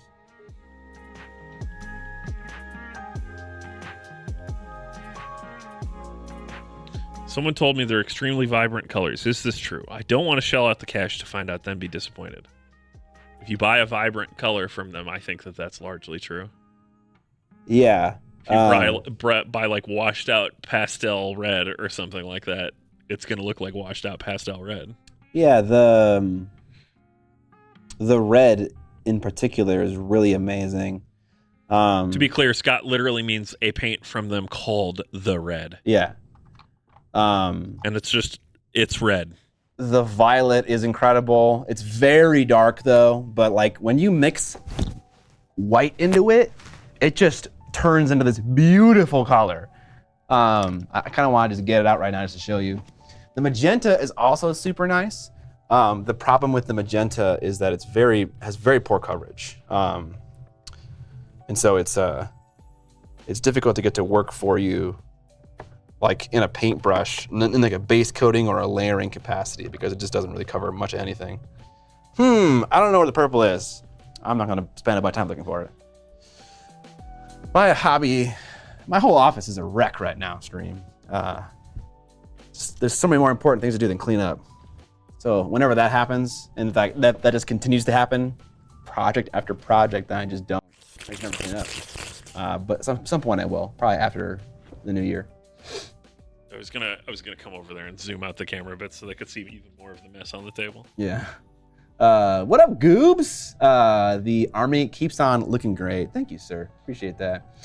The difference between colors that use pure pigments and those that don't seem to be the pure pigments are more vibrant. Yes, for sure. You could also buy art grade cadmium red for a bit cheaper.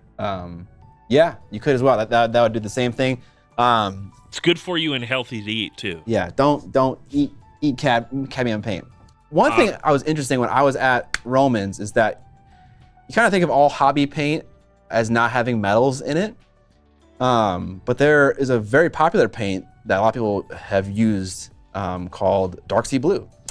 And he put some Dark Sea Blue on his palette. He put a magnet next to it, and that paint, it sucked right to that magnet. So all bets are off, you know? Any hobby paint could have fucking heavy metals in it, and they just won't tell you. You just won't know. Aren't most heavy metals non-ferrous though? I actually have no idea. Like it could just be literally iron oxide in that paint. It could be. Which is healthy to eat. It's in your breakfast cereal. Well, now I have no idea what to think about anything. Goobertown Hobby says iron oxide is a common pigment. That's why I brought it up. I don't know if iron oxide would be used to make a dark blue. Iron oxide is like a brown red. Yeah, but like to darken a color if it's a twin pigment paint, right? You reduce the vibrancy and darken it by mixing in the opposite color. So if it starts off as a green color, you mix in a brownish red. You're darkening it, moving it down. Yes, you are. But you would also be making it look a little purple, and I don't really get indigo from that color when I look at it. But I have no idea what's in it. Vallejo does not tell you. And also, it's possible that the newer paints don't have any kind of metal in them.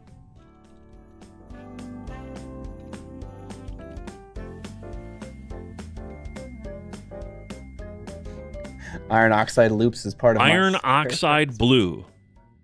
Okay, so I looked up Dark Sea Blue iron oxide, and I literally found blue iron oxide. Okay. Dang it, now I'm going to start testing paints and magnets. I recommend a nice yellow paint. No,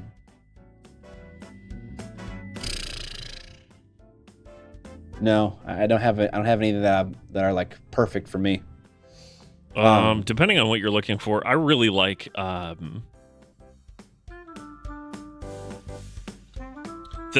yellow contrast paint in that second wave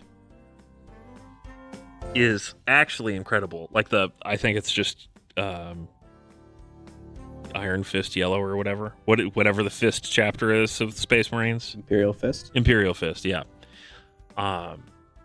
It is transparent, but it is a literal, like, you want yellow, you've got yellow, and so you undercoat with white or magenta or a little of both, and you can get an amazing yellow really fast.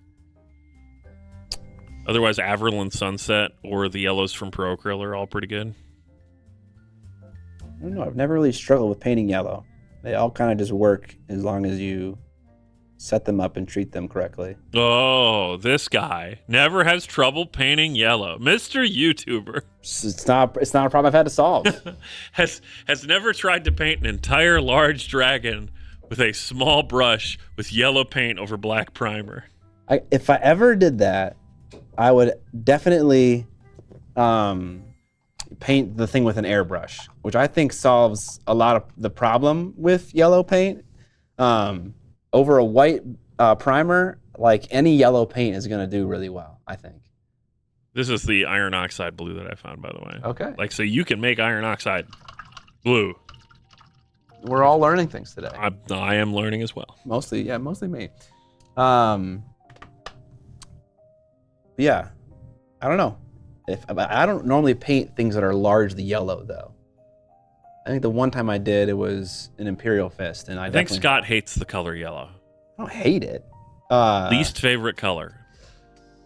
Least favorite. I did have a video called shoot, it's like something about like how to paint yellow and why you should never ask. That's the name of the video. Yeah, that sounds right. And I think all of those are zenithal undercoats with transparent acrylic paints, or they're airbrushed on yellow.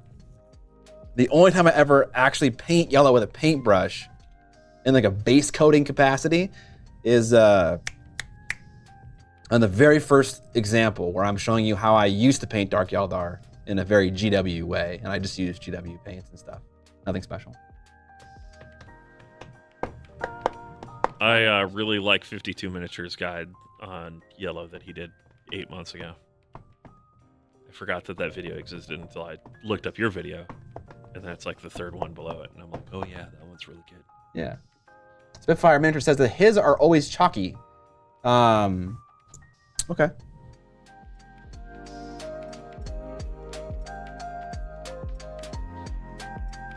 I think chalkiness just often comes from not getting the correct opacity when you're base coating or when you're doing anything, whenever you're painting. If you're not getting that full color, and then you move on to like the next highlight, and you're painting a color with bad opacity, which yellow is, on top of a not opaque base coat, it just kind of keeps escalating and getting worse and worse and more chalky.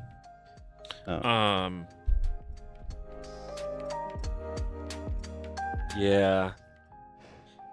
And that's why an airbrush can help, because it helps a lot with applying not just a base coat, but a base coat very evenly across the surface, whereas a paintbrush can't do that very well. And so a paintbrush relies on getting opacity by coating something many times.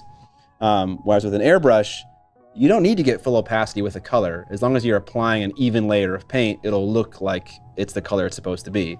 And then you go to paint on top of that with like a paintbrush, and you notice like, oh, I actually didn't get full opacity yellow because my corrections are now darker than what my airbrush layer is. So Ash just donated $5. Hey, thank you, Ash. Just got done listening to the new TUP episode. Have you tried to apply anything you learned from your classes with Senor Roman Lapol? Yeah, I have mixed my own highlights with fluo paint. That's about it at the moment. Not really Mix your own highlights sounds like an autobiography. Mix your own highlights by Scott Walter. I haven't done much more than that though. I like Lime Wax's strategy for painting yellow that he posted in the chat. Big fan. What is it? I refuse to paint yellow. Nice. That also works. I mean, you'll see it on like commission army painters and stuff. They will say we charge extra for certain colors, and it's generally white and yellow. They say, "Yep, you want an army painted in these colors? We charge an extra 20% a model. It just takes more."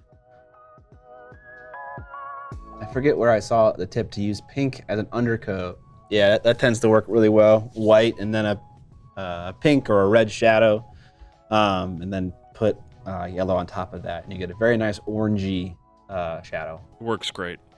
Huge fan. Huge.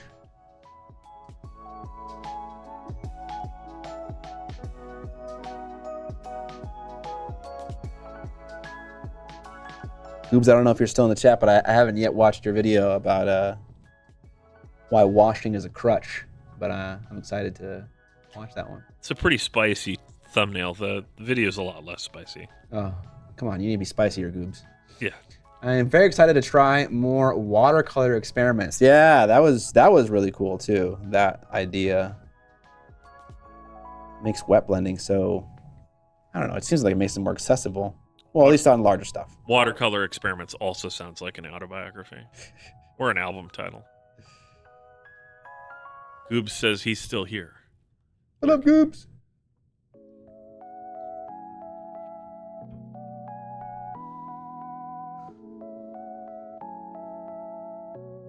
Goobs, you got to start helping me work on Scott to try and get him to go to more cons this year. Oh no, we're going to less cons this year. Five cons this year. That's the goal, I think. I'm so sick of flying. That's why we're gonna road trip to every one. That does not make it better.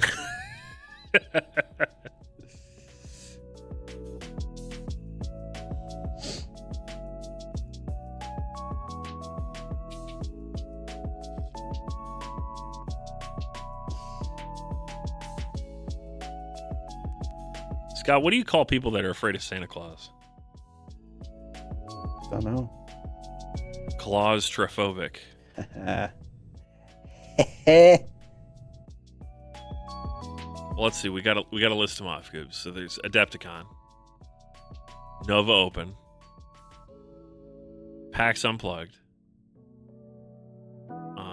There's one I'm forgetting that we were talking about last time we talked about this.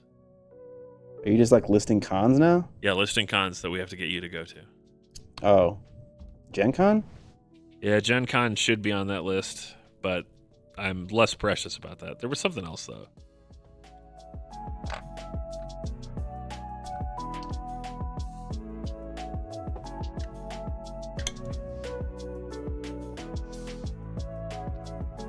I feel like the number was 4. Chad, help me out here. LVO. Nah. Who cares about LVO? Other than that, it's cheap. Is it cheap? Not really, but it's cheap to get there. It's the being there that's expensive. I mean, was Scale Model Challenge or World Model Expo one of them? Oh yeah, that's what it is. Is Salute. the Midwest one in the Chicago. Oh, MMSI? Yeah. That one. Origins. Have I played Bloodborne? I have not. I've played the board game Bloodborne, but not the video game. So I guess I have played it a little bit. TMX. That's a Wisconsin convention. Yeah, that's a layup. Layup. Don't gonna get on a plane for that one. Don't even have to sit in a car that long because it's Western Wisconsin, isn't it? I think it's Central. I think Oshkosh or Appleton or Central Wisconsin. Sure, all right. It's like a 4-hour drive. Yeah. Eminently reasonable. ReaperCon. Could also just go to Con of the North right here in the Twin Cities. Oh yeah. Just buy a Miniac tour bus. I think we're at like 10 cons right now. Nah, 7, I think. Okay. I may have lost count, but pretty sure we're at 7.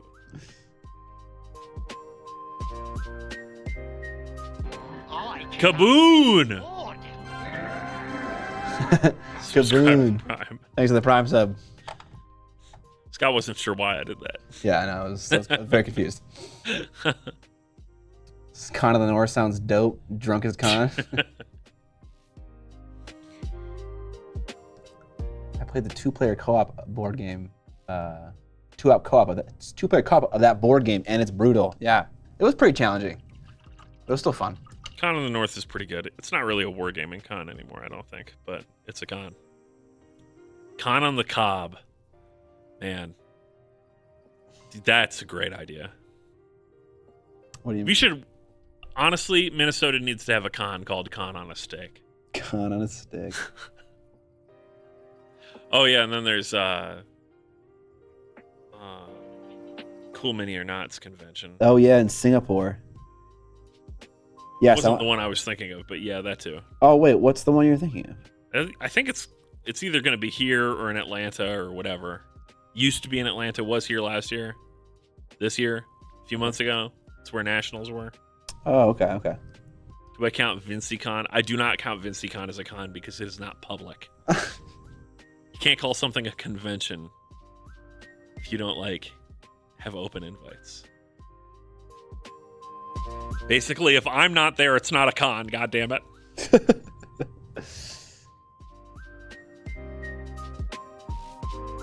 So sad that Vince's visit here fell through. Very sad. Borderline unacceptable.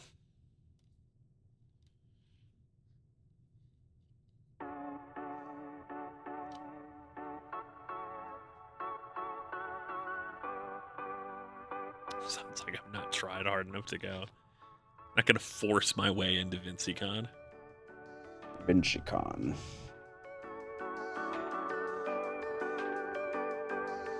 Some of these guys have like these ribbons that kind of come off of like the temples of their helmet. Kind of like, it remind me of Riders of Rohan a little bit. The ribbons? I don't know. Yeah, they're clearly not the fur. I need to see this. I'm gonna make the screen big for me. Give me a second. They're not the fur, and they're also not the beard hair. They're like long rectangles. Oh yeah, yeah. They're like leather tassel things. Yeah. Kind of wondering if maybe I should also paint the plumage on top of the helmet the same color. Probably, actually. I think you should paint the plumage on the top of the helmet pink. Yes, that would be a very bad idea. Be on brand for you though. Yeah, but also would look like trash.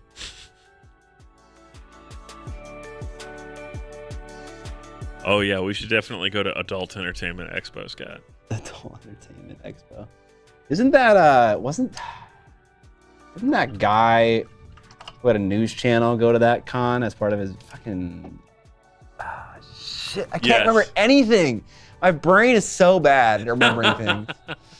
Yeah, the Channel 5 news guy. Hey, yeah, Channel 5, but not what was it called originally? Something fast, something that implied speed. Fast and loud or whatever. Fast and loud. Ninja will get you in with his channel sponsors. All gas, no brakes. Thank you, that's it. Thank you, appreciate it. Didn't this guy get canceled or something? Yeah,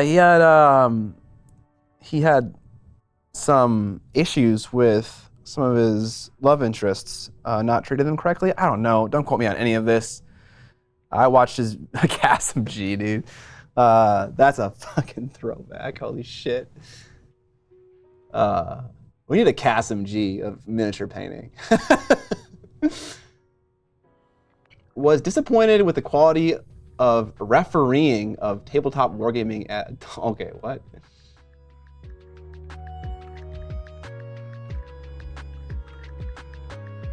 Somehow the AOS coverage is still better than GW's.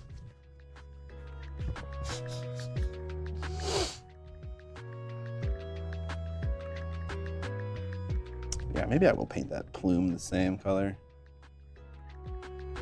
Need to add more colors to like the topmost element on his head. A nice dark desaturated blue seems like a good idea.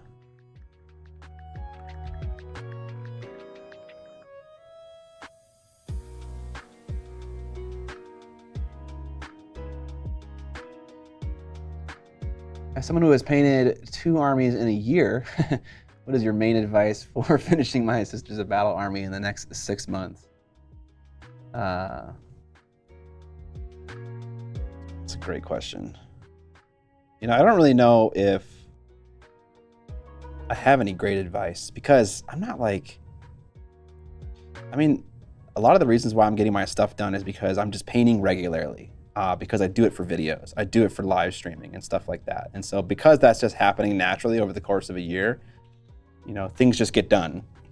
And so I guess my best advice to you is just be consistent and like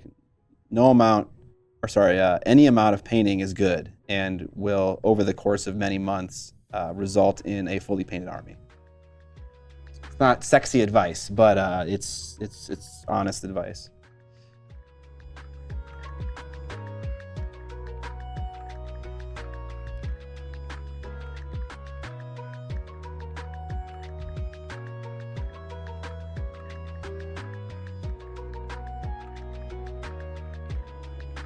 Me and John video top hobby tools from the Adult Expo. There it is.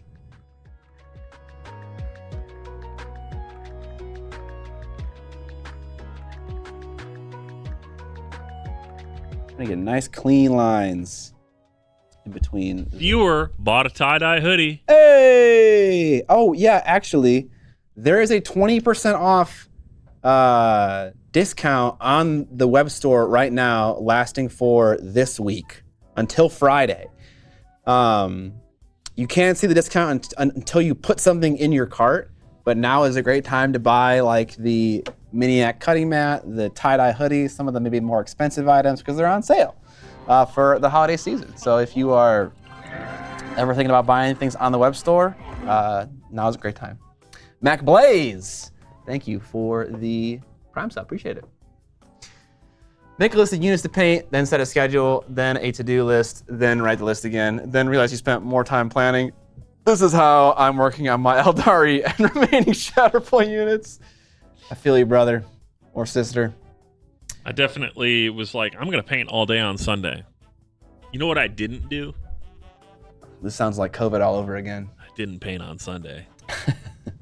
I did get a lot of stuff done, which was nice. What's up, Blue Nine? Did some cleaning.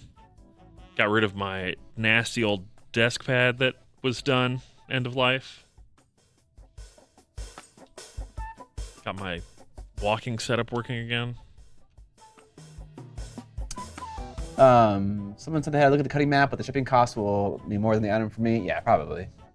Totally bought a shirt and stickers during the sale this past weekend. Looking forward to it. Nice. If you bought it during the holiday weekend, I shipped it out yesterday. Oh yeah, that's a good point, HUD.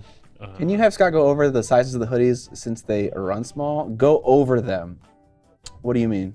I would definitely buy a size or 2 sizes larger. If you like a tight fit, go 1 size larger. If you like a loose hoodie fit, go 2 sizes larger. I wear an X large when I like want to kind of feel like I'm wearing like a pajama-esque baggy hoodie. Actually, this is probably gonna cause a ton of mic sounds, but this is an XL, I think. This is an XL, and I normally float in between a medium and a large. And this is how this fits on me. It gets shrunk when you tie-dye it because they have to dry it as part of the tie-dyeing process. All right, here we go. Mic sounds. It's actually not that bad. Oh, good. Also, this is over an apron. And this hoodie, I don't think it's been washed at all. But sleeves, right length. There's a lot of slack here. And you would say this is about a size and a half over what you would normally wear, right? Yep, size and a half, larger than what I normally wear. Also, if it ever doesn't fit, like we're totally willing to exchange it. It's kind of messy. We don't have a great process for it, but. HUD, honestly, as someone who, I float around a 2X to 3X, I just haven't even asked for a tie-dye. I'm pretty confident that the 3X won't fit me. Because I think I would need a 4. You want to try it? I mean, care if you try it. Sure, we can. I'll dig around in the back and take a gander. My Miniac hoodie is basically a compression garment. I look swole as fuck. I feel so bad. I never, if you guys buy anything and you want to get a different size, just let me know. Send me an email. We can work it out. I don't want you to have to buy a $40 hoodie and have it not fit or feel like, because I hate that when I do that. Like, Evan bought me an LTT zipper hoodie. He's not here, so we can't hear this, but it doesn't fit me great, and so I just never wear it, and I hate that. I hate it. That's not the first time it's happened to me before, where I buy merch and it just doesn't fit, and I just never really wear it.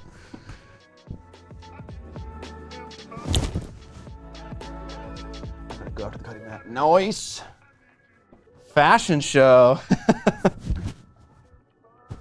Oh, it's a 5XL, yes. Evan just found it.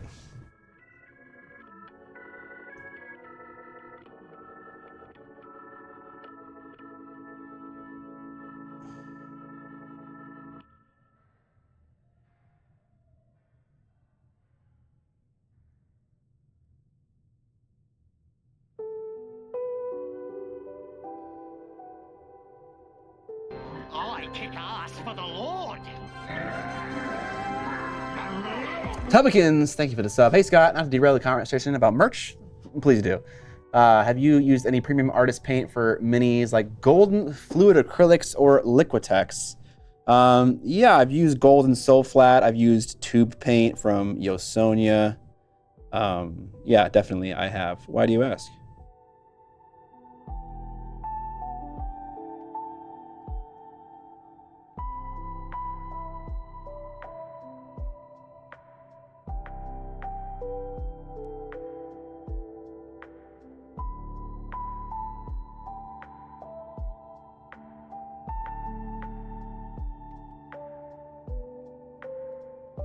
Okay, now we gotta do some highlighting.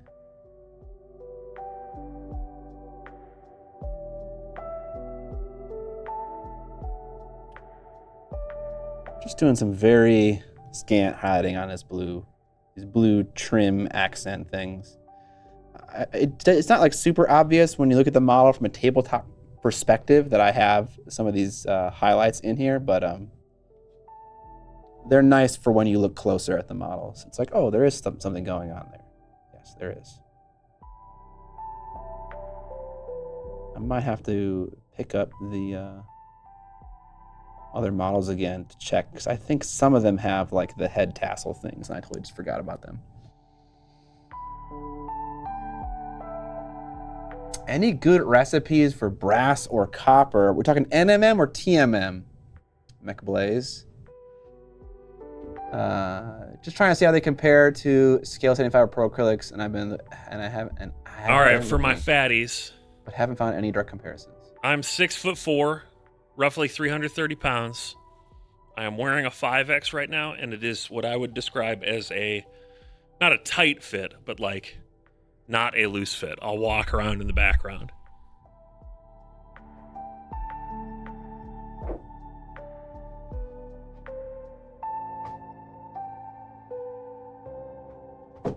More visible on this side. Not a ton extra, but it fits. But you're not going to be able. This is the biggest one that I found. You don't have 6X. No. So. Man, the tie-dye looks so much better on those new ones that did the first run. Yeah, I found a first run 4X back there, and it's way weaker. It's way weaker, yeah. Look at that sexy bitch.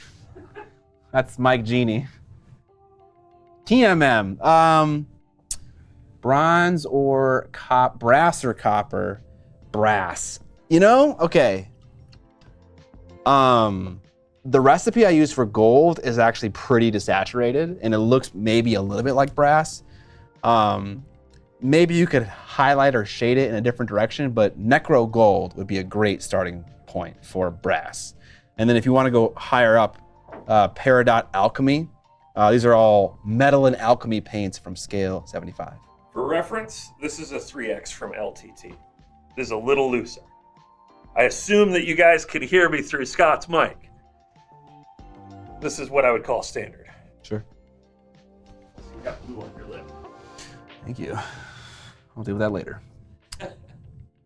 Hope that helps. What size are these Song of Ice and Fire mains? They look a bit larger. Oh, they're definitely not larger than the Space Marines. Here, I'll go get a Space Marine.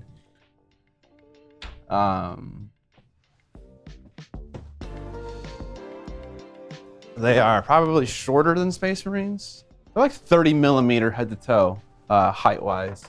They're about the same size as any other D&D role-playing type figure. Yeah. They're not the same height as older GW stuff, but current GW stuff is about the same scale. I don't have any normal Space Marines. Well, yeah, I do. I have that Hawk Lord. I forgot about the Hawk Lord. Hawk Lord. All right, here they are. Toe to head. Kick ass for the Lord. Ben John trying to crowd the shot, resubscribing with Prime.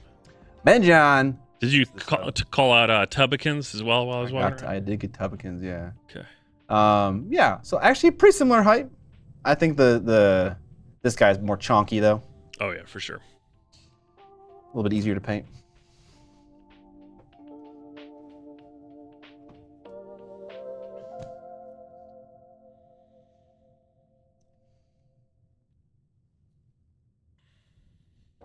Viewer just picked up some tie-dye hoodie. Hey! 3XL. Viewer.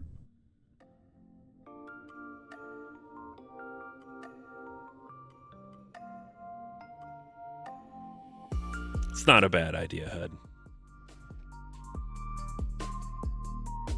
As someone who just practiced the trombone today, brass is like a dark orange gold. Don't go to yellow if you want brass. Yeah, if I'm being totally honest, like the brass of a trumpet looks like gold as far as mini painting is concerned. It's a good point. It's me. I'm a viewer. Mike, you got a second one? You're too good. You're too good, Mike. Oh, Mike, you got a 3X? I feel like you're bigger than that, but maybe you've lost some weight. Whoa, relax, Evan. No, I mean, we've met in person. I'm just saying, based off of my demoing the thing, I don't know, maybe I'm wrong. The sizing on those things is tight. It is. It's because of the tie-dye, because it gets dried. I think if you went and tried on just a normal Miniac hoodie, you would find that it's not as small. Yeah, I mean, like, I'm wearing one of the Miniac shirts, and it runs what I would call true to size. What I would expect. Throwing down, dude. What we just learned was that a live model of the merch sold it. That's true. Maybe we just need to go outside with sandwich boards saying, buy this merch that we're wearing. Sandwich, yeah, It sandwich did look boards. good on me, but I wasn't wearing a 3X, I was wearing a 5X.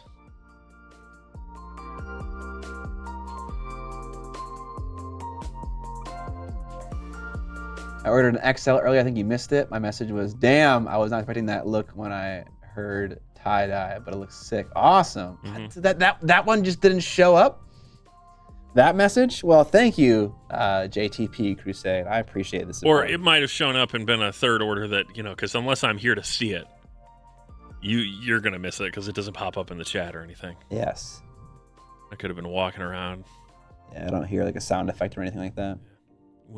That's a work in progress. Yeah. All we need now is to figure out the sound hookup over there, and then we can put earbuds on you. That, or we could add a Bluetooth card to this computer by taking out a capture card. Oh no, I have a little USB one. I'm not positive that'll have the juice to reach over there, but if it does, we can do that. And then I'll install something to clone the output to my headphones, and then that can be cloned to yours. And then the latency will drive you nuts. Oh my god. That sounds crazy. Yeah, I love Bluetooth, but You love Bluetooth? I fucking Just- hate Bluetooth. I just wish it wasn't shit.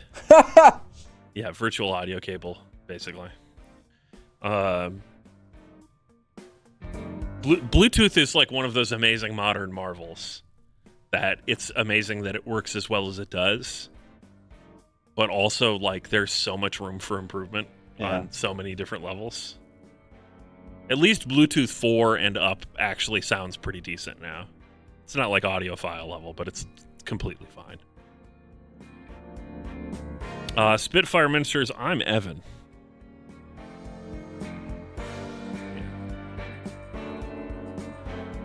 But you just can't overcome the latency. There's like nothing you can do about it. I also hate how PC implementation of it, like on computers, for whatever reason, Bluetooth headsets can't be a microphone and a headphone at the same time. It just won't do it.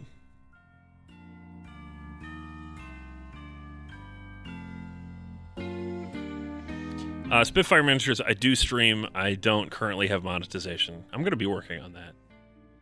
Yeah, if you guys want to hang out with me in your free time, I'm going to be streaming more as I walk on my treadmill and play action games. So Is that what you're actually going to do? Yeah. That's fun.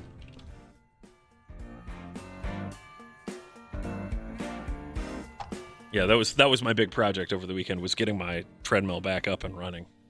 It had kind of crapped the bed.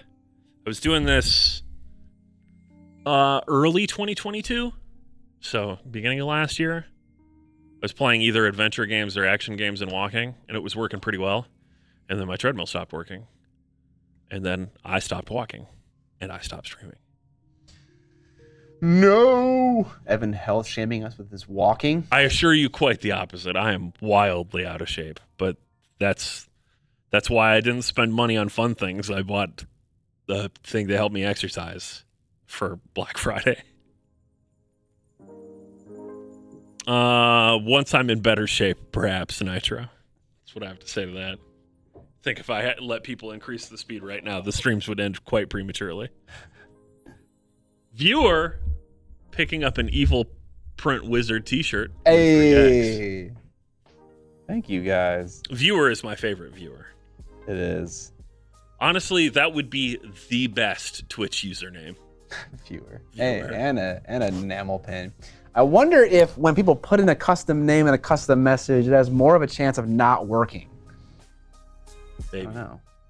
I would love to know more about how the back end of this thing works so we could reverse engineer it and just make our own that actually works right. Oh, man. So I would also love for the bot to shout it out. And the thing is like some of the streaming platforms offer that kind of stuff, but you have to use their bot. Like, I know you can do this with Stream Elements, but you have to use their bot and, like, sell through their store. And it's like, yeah, but we have our own merch store. I didn't put an @ when I put my username. Maybe that's why. I honestly don't know. We've done tests, and it works fine. And then half the time, it just, like, drops stuff.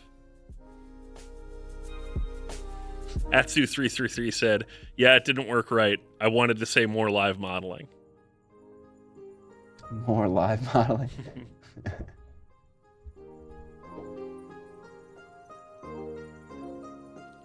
We'll just put on Vogue by Madonna and just strut our stuff.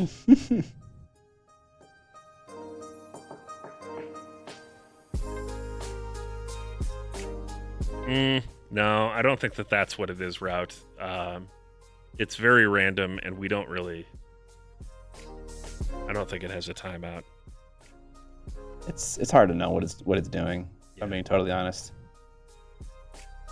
It's something that I was like, LTT has merch messages, and they are pretty cool. I wonder if anyone else has done something like that, and we found a plugin online.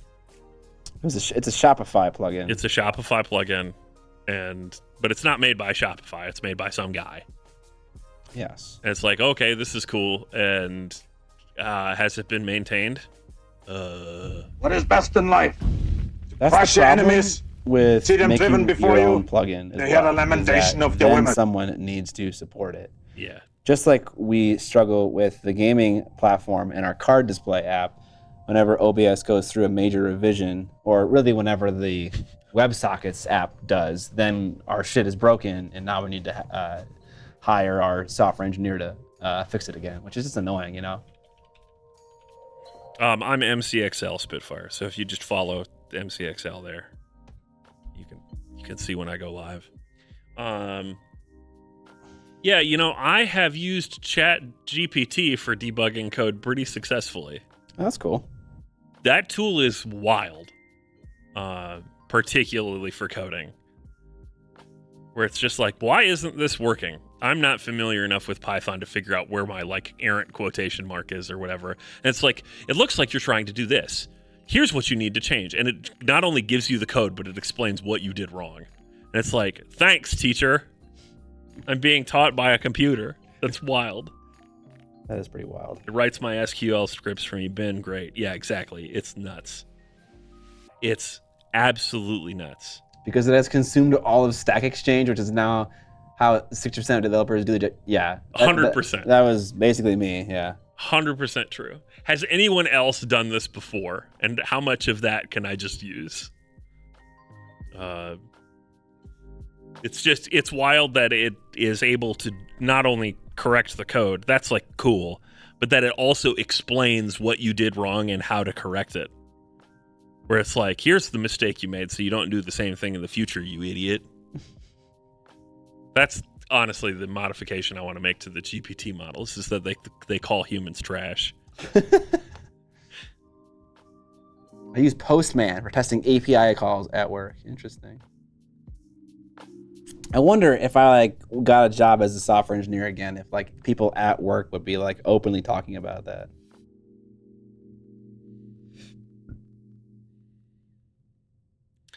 Coronary Jump says, I just did a quick check. My trombone is somewhere between Rune Lord Brass and Sycorax Bronze. That's cool.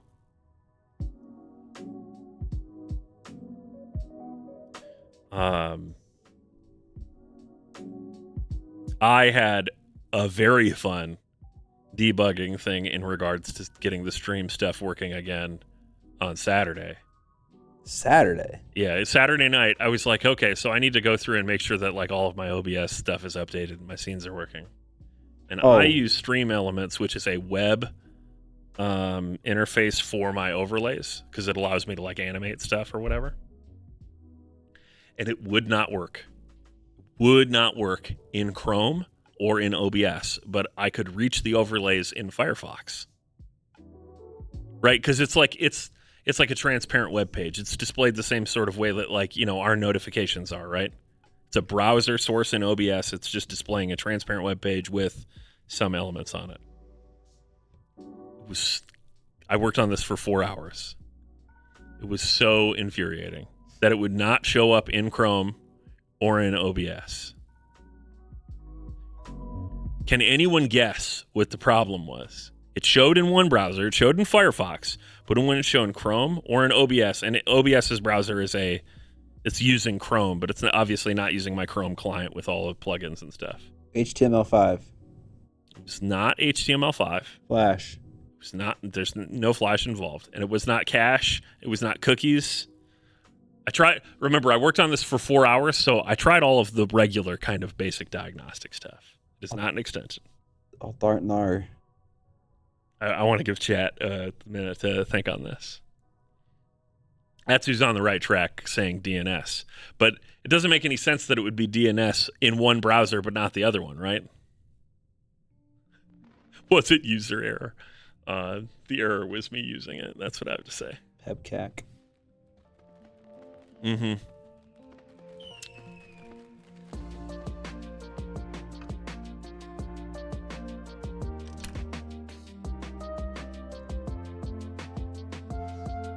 It's true. Firefox uses different certificate caches and proxy settings. So let me describe a little bit more what the problem as I dug into it. For whatever reason, Chrome was not able to reach the elements that the CSS was calling for, including fonts from the Google, Ajax database or whatever. But Firefox was able to reach those URLs.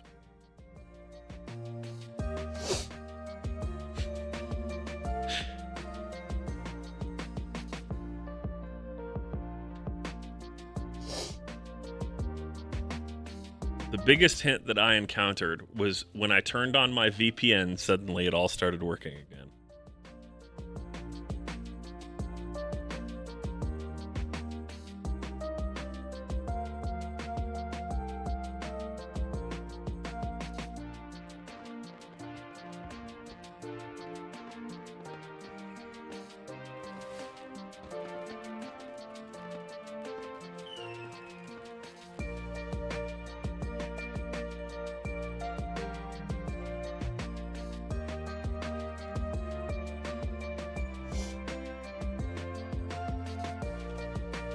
It wasn't geo-blocking, it wasn't firewall, it wasn't even security VPNs, but it kind of was a security VPN. For some reason, the way that Chrome calls for this specific thing is considered tracking, like it's a tracking URL, but it's not in Firefox because of whatever Firefox is doing as far as its own privacy proxy measures, and I have a pie hole on my network. So the pie hole would grab and kill those calls, but only from Chrome. Even though it was calling the exact same things, as far as I could tell, the exact same URLs in Firefox. So I just had to whitelist those pages in my pie hole. Pie hole. All right. Wild stuff. Absolutely wild stuff. And all that talking let you actually get some stuff done on your model. Absolutely.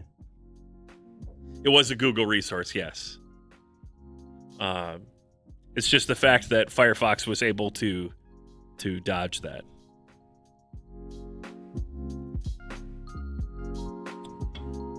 It's all right. I figured it out eventually. It only took 4 hours. I was like, I'm going to go to bed on time tonight. I'm taking the night off. It's going to be great. And then I went to bed at like 3:30 in the morning. Bully man, thank you, sir. Appreciate you.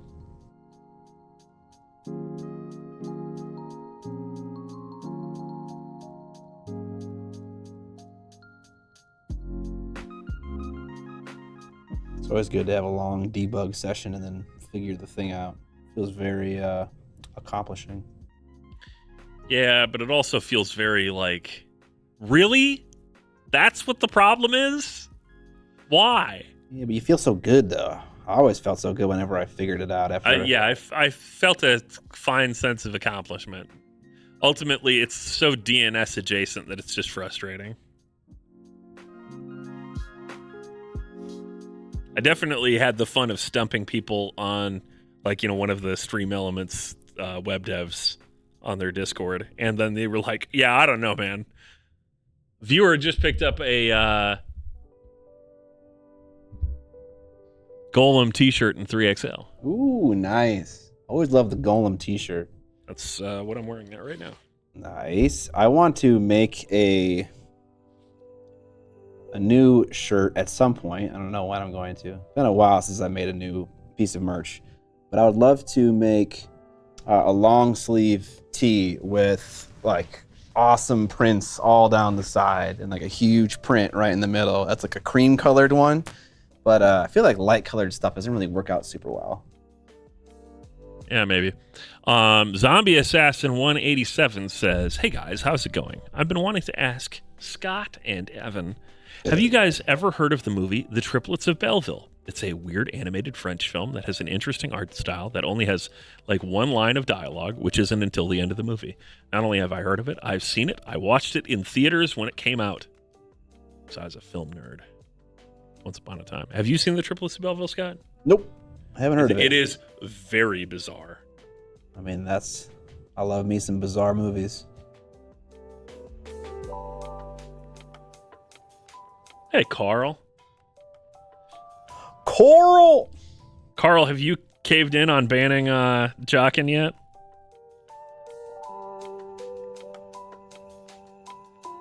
Talking about deep Song of Ice and Fire things right now. We are. The deep cuts. Not really that deep, actually. Since the cards got leaked like a week ago, all of the servers have been on fire just talking about how the game is just kind of ruined by this if it actually comes out in this state. So, that's good. You would enjoy the color palettes if nothing else. Viewer, picking up a cotton mat stream. You're killing it right now. They're taking advantage of that 20% discount. Sure. They're killing you. Stream. Destroying you. I love you. It is a great cutting mat. How many viewers even are there? Not that many. I would imagine not that many, yeah. We have more than 8 and less than 8,000. Okay. I'm just surprised at how many sales we're getting just with a small number of viewers. I appreciate you guys. Thank you so much. Okay, so I just finished painting the dark navy blue, like trim details and like other parts as well, like head tassels and whatnot.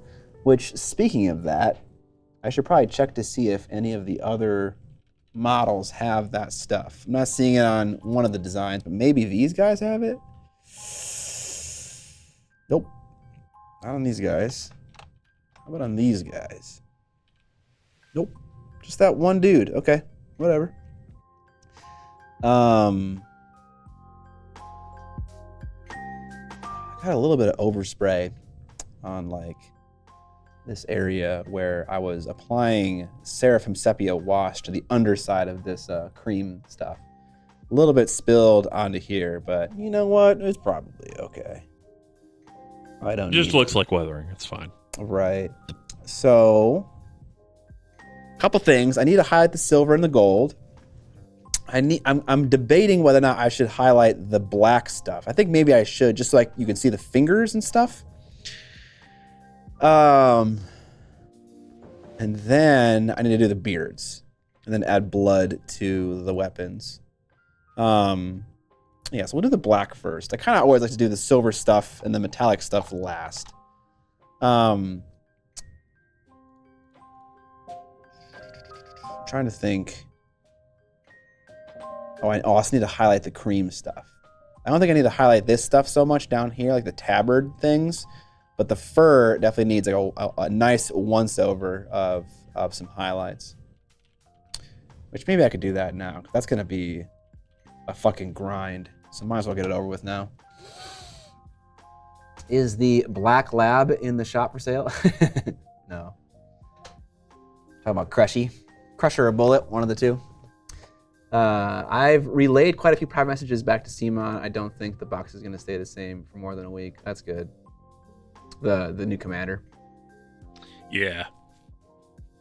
This is the first tee that I've bought in 10 years that have graphics on it because I'm a weirdo. I bet HUD that you just have a preference about what kind of graphics you like on a shirt. But thank you. What a weirdo. It would suck if people bailed. We are the largest. We are at biggest numbers ever. Oh, for the tournament. Okay. Yeah, LVO has pulled pretty good numbers, but there are quite a few people that are like, I don't know if I want to go play with this. Yeah. When the neutral commander is very clearly the best commander in the game. My cutting mat is the second best hobby purchase I've made this last year. Ooh, what's the first best then? It's so good. Awesome. I'm assuming you're talking about the Miniac cutting mat. Maybe I'm wrong, but thank you. Appreciate it. Hey, Geertz picked up a Miniac cutting mat going all in. Hey, there, look. Message, username, it worked. What the fuck? Maybe it's like a user thing where it's like the browser they're using is fucking it up or something like that. Yeah, maybe you have to be using Chrome. Maybe you have to hit enter after each field to make sure it's real. Yeah, or something like that. It's some dumb thing like that. All right, let's do the black stuff first. And we'll just mix black with... Maybe you can't have ad block on. Or that, yeah. Black with a little pastel blue, get kind of an off-white. You know what? Actually, fuck that. Let's use this color. Maybe your computer has to be facing east.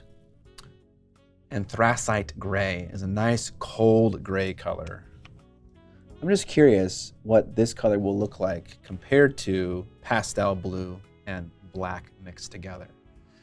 I don't know if it's gonna be very different.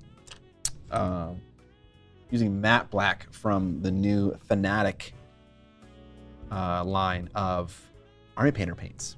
We don't have a top-down camera. Okay. No, not today. So is the Protector ability or his cards that make him insane? I'm assuming it's the ability, as it's pretty bonkers. I mean, Evan can tell you everything. There's an attachment card in particular that's causing the most issues, which just adds more dice to the attack profiles of things based off of... I think it's everything. He has so many things that are good. He has... Even if you removed that card, he would be a really great package. But that card in particular, because it can go on any unit and is uncapped, you could theoretically have 2 Night's Watch Scorpions shooting 9 dice across the table over and over. Yeah. Things like that, where it's just like, it just clearly breaks the math of the game, and it's shocking that it made it through testing, honestly. I'm normally, I try to be positive about it, but I do not understand how that made it through any rounds of testing without being changed to it, at minimum being infantry only, to prevent abuses like that. Are Fanatic paints just regular acrylic paint? I guess it depends what you mean by regular, but I would say they function very similarly to a lot of modern paint ranges, which are honestly a lot of them are very good. I've tried out recently TT Combat. I've tried out recently the Iron Painter Fanatic paints. I've tried out Ultra Krill from a small brand in Germany. Those are a different beast, but they function differently, but they're all very usable paint ranges, much more so than in the past. Like, even in the past, the paint ranges were pretty damn good, but there were some more notable, obvious differences. Now, in the future, where we're living now, all the paint ranges just seem so fucking similar. TT Combat was pretty different, but you know, it was still very usable.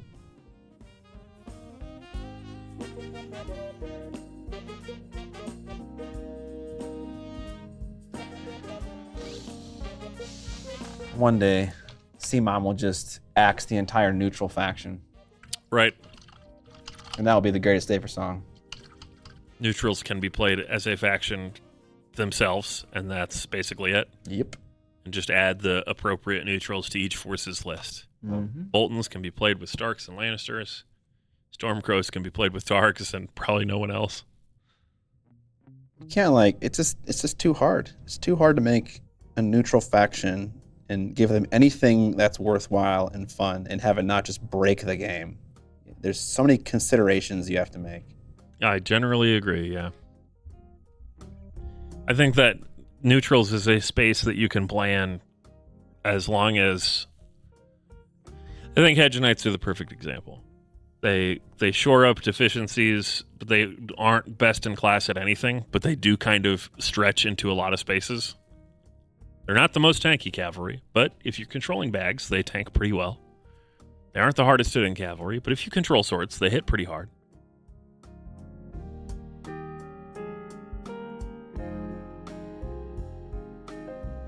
But I agree, it ruins the table aesthetic. It ruins particularly when a commander is the leading option. We saw that a lot with Roos, where Roos was a really great commander for a lot of factions. And still is, but it's less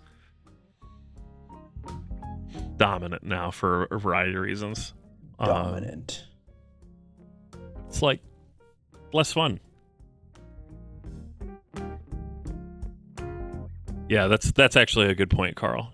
Varys, GCS, Baelish, Old Varys, Flayed Men. Stats have always said that more neutrals, the better in most factions. And that is true and a problem, in my opinion. Better Greyjoy than gray plastic. I like that. Except neutrals are brown plastic, but I understand the sentiment.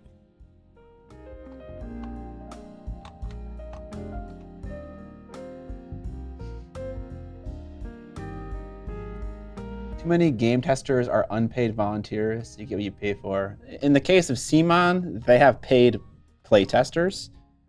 It's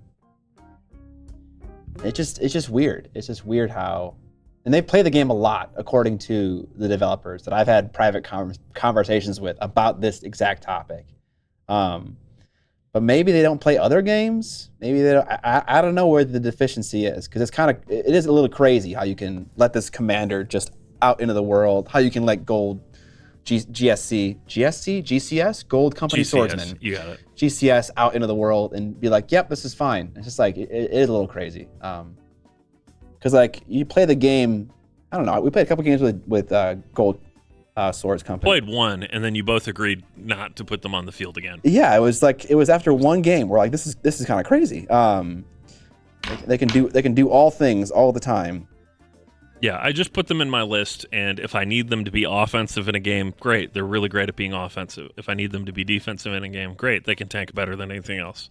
Would you take GSC at 8 points?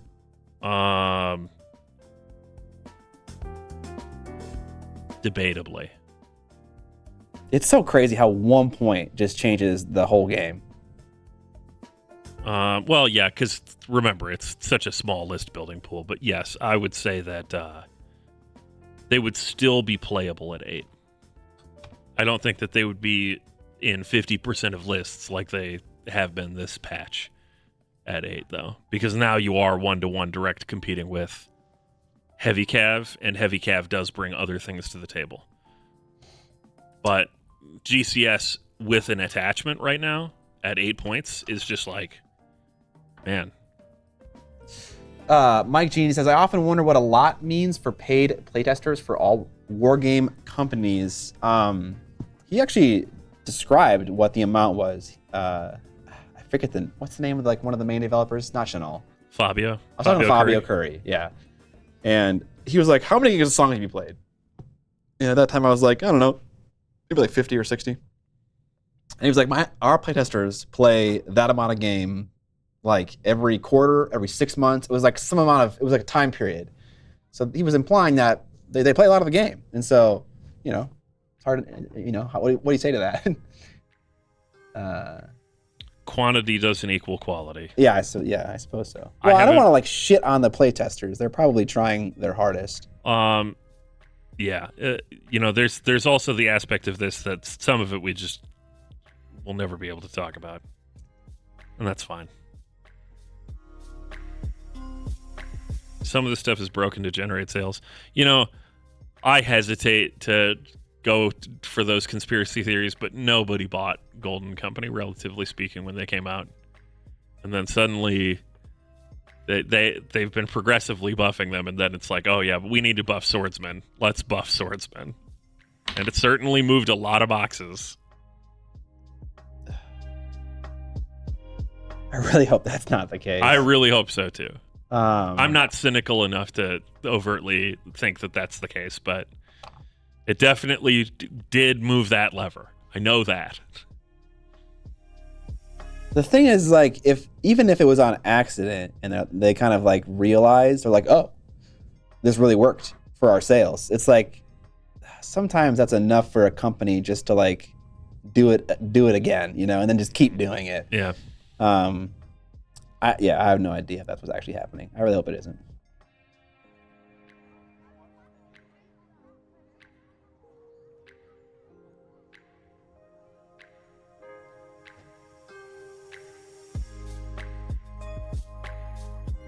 Companies only exist to create profit, so I couldn't put it past them. That's definitely not the only reason they exist. Some companies exist because they want to make something and they're really excited to see it in the world. And profit is definitely a part of that, but it's not the sole purpose. I'm gonna push back a little bit. Publicly traded companies solely exist to create profit. Because even though there are people in them that want to create things, their general driving motivation is growth for shareholders. And if there isn't growth for shareholders, the people that want to create things will be pushed out in favor of people who create growth for shareholders over time.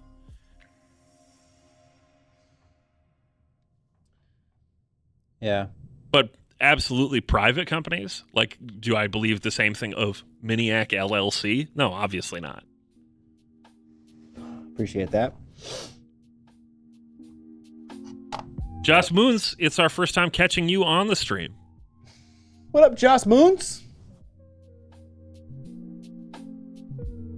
It's possible that the playtesters don't think something is broken because they haven't found answers to that particular thing because they have found answers, but the average player hasn't come to the same conclusions. In this case, this is just an obvious. There have been a number of things in the last few waves of releases that it's just clearly that no one actually bothered to think about the words on the card.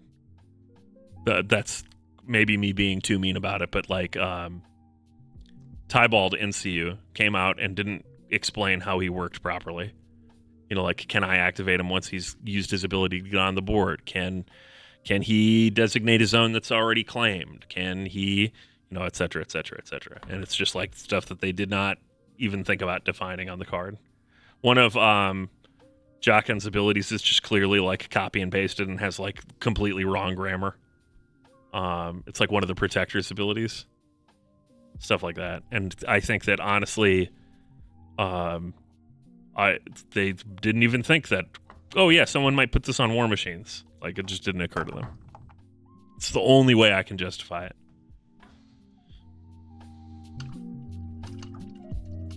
It's hard to say. I understand what OSW Zenkiki is saying, but I feel like across the board, the general audience is always going to be a better playtester than any amount of hired playtesting that you have. Oh, just yeah, because of absolutely. volume. Just because of volume. Like, even if we're all dumb plebs, like, there's enough dumb plebs to outweigh that fact, and there's definitely like enough to like find problems faster than 10, 15 playtesters will find it in 6 months. But that's just my personal anecdotal opinion. I don't know if that's actually true. What size brush are you using, Scott? I am using a Mineworks brush, and it's size 2. I'm just spinning this, and that's not where the logo is. There it is, Mineworks 2. I went back to my roots last night and pulled out my size 4 brush, and I was like, this is way better. Give me the big brush. Size 4, jeez, goddamn. I mean, I used to paint with a size 8, but I don't have one currently. Moose Hey, Nate. does stuff. You absolutely can ask me a question. What's up? That's what I said. What? I said absolutely. Oh, I okay. haven't asked yet. There we go. Is a 2D sculpture just a drawing? Or is a drawing a 2D sculpture? Ooh. What's a 2D sculpture?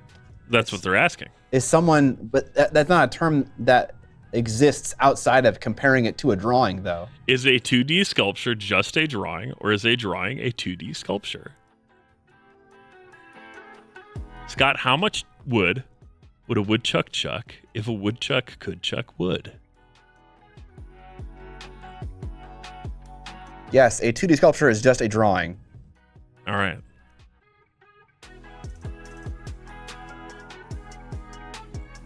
Yeah, I think I'm agreeing with Coronary Jump. I think the question is not it has issues.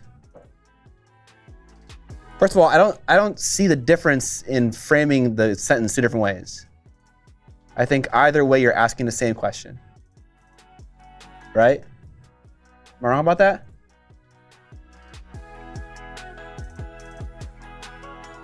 I think the better way of putting it is, are all drawings also sculptures? Are all drawings 2D sculptures? Yeah. Yes. Yes, they are. Are embossed standees 2D sculptures? No, they're not. Hi, Sky Y Walker. Well, you can have a 4D sculpture by having your sculpture change over time. So why can't you have a 2D sculpture? I don't know if I'd call that a 4D sculpture. Yeah, I guess. Yeah, I mean, interesting. Yeah, it could Making be. Scott's brain hurt.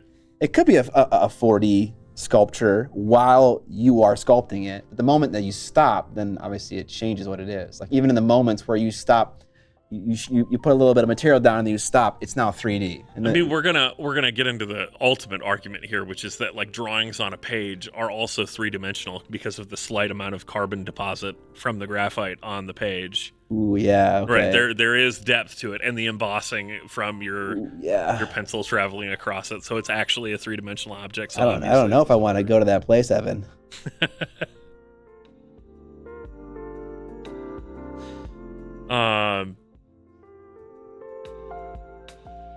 That said, I don't think that. All right, here's a controversial take, but I think one that kind of comports with copyright law. A 2D piece of art. That's where Evan lives. Like a painting or a drawing may have depth, but the 2D representation is considered to be the work of art. If I take a photo of it, and then I distribute copies of that photo, I generally need to have permission because I am reproducing that artwork.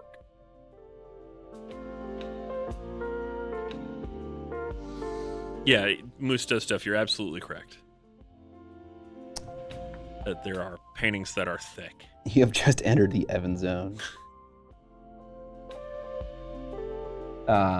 Technical dissection of a statement by me? Never.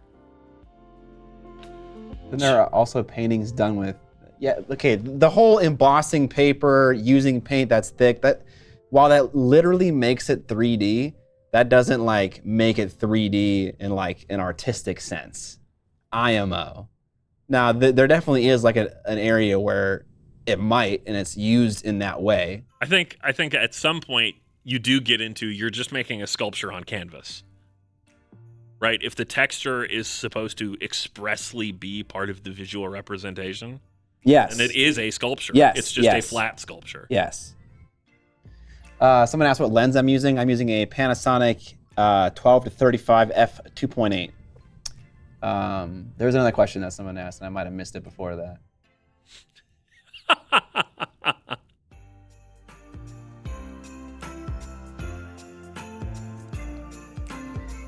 $50K for chairspace.com. I don't think that's worth it. I could buy My Team Sucks for less than that.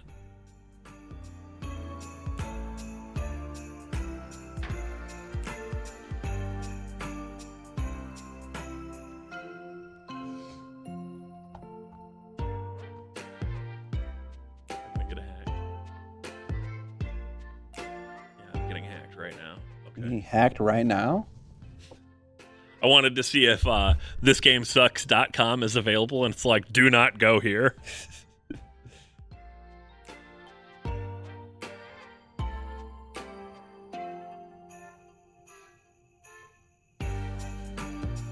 Share.space. Post creepy pictures of Evan. Yeah, now we're talking.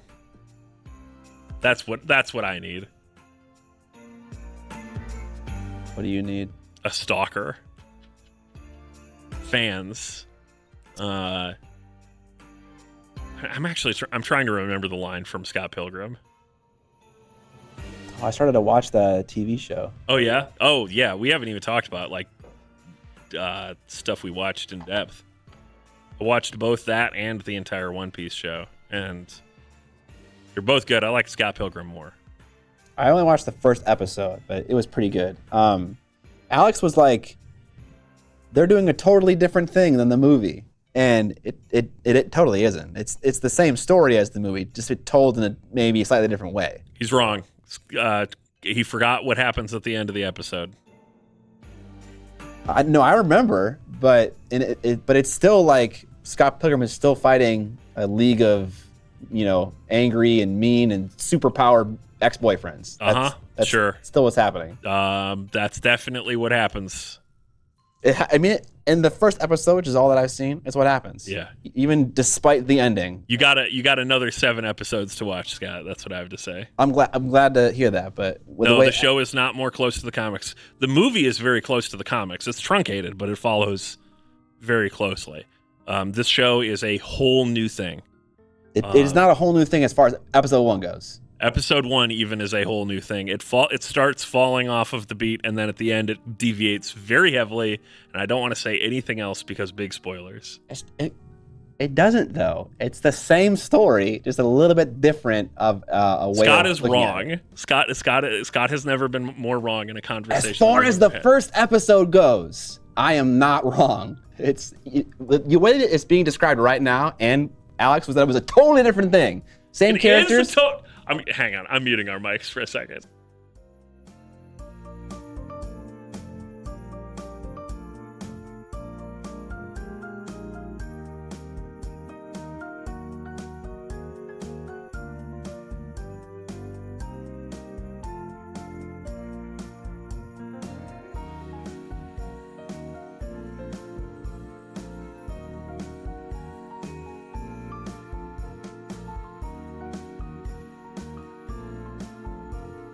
All right. Evan's wrong. No, Scott's wrong. Definitely. Watch the first episode, watch the movie, tell me it's a totally different thing. It's a totally different Just thing. because the last 5 seconds are different does not mean the entire episode is different. Rufus Kid says, "You're ruining Christmas." Am I wrong? Am I wrong about that? Totally different means every moment of the thing is different. No, and it isn't. No.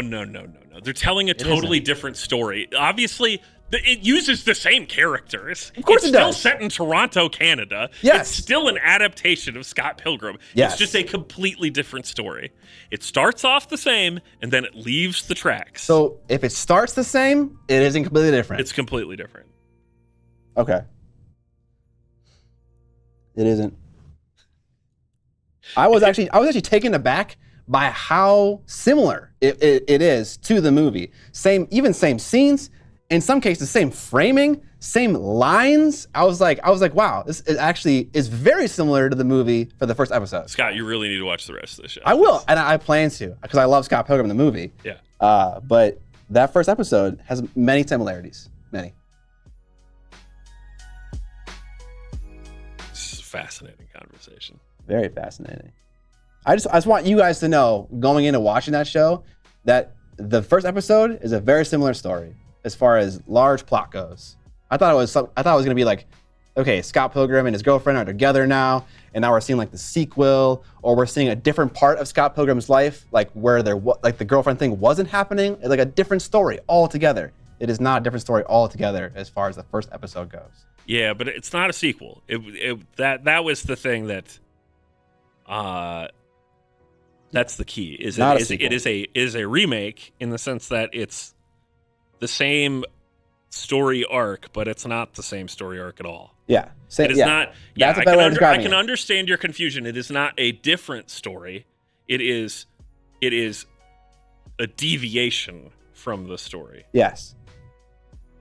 And I was confused because I thought it was gonna be totally different. Yeah. Okay. Does Scott Pilgrim hold up? The movie? Hell yeah. It's amazing. It's an amazing movie. It is still my favorite movie of all time. Yeah, it's a great movie. It just reliably sits at number one, and every time I watch it, that remains true. Yeah. I have lots of sad memories tied into it now, too. Because I was like, I'm going to watch my favorite movie with my dying dog. Yikes. The day before I put her down. Yikes. So now I also think about the dog before I put her down every time. Still Oof. a really great movie, though.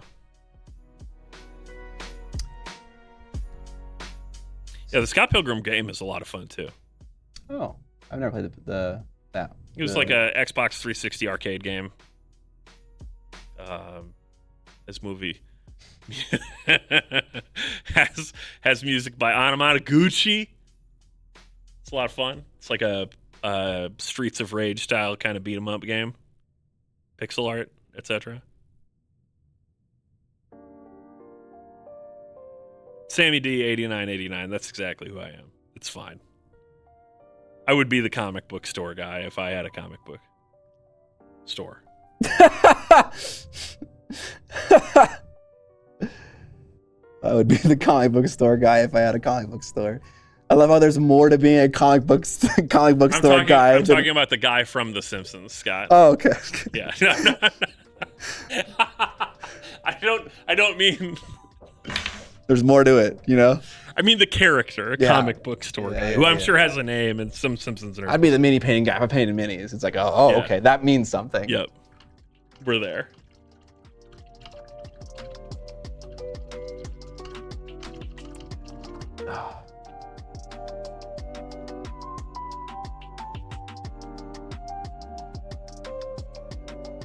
To be fair, both Evan and I are both a little actually people. Oh, 100%. So it's bad when we argue about something that we both care about, because then it just turns into. I mean, yeah. Curtis often talks about the best way to deal with me is to just say, "You're right, Evan." Just move on, even if he doesn't agree. He's right. It's incredibly annoying because it just completely diffuses my whole fun loop of being right all the time. I wouldn't go that far, Mike Cheney, but yeah, Brie Larson's version is very good. Scott is more of a well technically guy. Okay. Hold on, what's the difference? How is that different? I feel like I'm more the well technically guy. I want to be specific with terms and stuff all the time. I love that. That's a thing. I didn't know there was a. Of course, there was another song. Wait, hold on. There's another song? Is that based on a real song? The one that they sing? Okay, so yes, all of the music in Scott Pilgrim versus the World, much of it was made for the movie, but it's all made by real bands and real people. That's really cool. Yeah, all of the Sex Bob-omb stuff is tracks written by Beck. Beck. Yeah. Okay. And then Brie Larson sings a track written and recorded by Metric. And there's some other stuff too. That the song that Brie sings, which is like the first song that she sings like in the movie, is a fucking banger. Yeah, Black Sheep. Yeah. Freaking love it. Yeah, if you haven't seen Scott Pilgrim, fucking go and watch it today. Honestly, You yeah. will not be disappointed. Another movie to watch if you're more of a film nerd is one I mentioned earlier, with The Wages of Fear. That movie is a cinematic tour de force. It's amazing. If you're okay with black and white films that are also in different languages, Yeah, it's from the 1950s, so not everyone's into that kind of stuff. I totally get that. you got to be kind of a little bit of a film geek to enjoy that kind of stuff. Yeah, probably. Or maybe theater geek. No, the one thing about this movie that I've kind of noticed about other old movies is that this one wasn't so much like a play. Like the performances weren't super hammed up, like maybe in Casablanca. In this one, they're a little bit more relaxed and more realistic. But it's an amazing film. Mad Max also good. I liked the One Piece show a lot too. I started watching the anime just to compare, and I'm like, man, this anime is rough. But the One Piece live action show was a lot of fun. Enjoyed it. In the movie, he just seemed whiny and annoying. That's because he is whiny and annoying. That's a huge part of his character arc. Is learning to grow the fuck up and take responsibility for himself. Drive is also a good movie. I haven't seen Cobweb. See it, Anthony Use. I think actually there's a key thing to point out to people who aren't really familiar with Scott Pilgrim. He is not supposed to be a particularly likable protagonist. Like, there are definitely things that you should dislike about that character at the start of that movie, even potentially at the end. But yeah, he just seems like he's terrible with knives. He's terrible with his friend and roommate. He just seems like he's not like a full-on leech, but he's just kind of that friend of yours that's like, yeah, he's your friend, but he's kind of the shitty friend.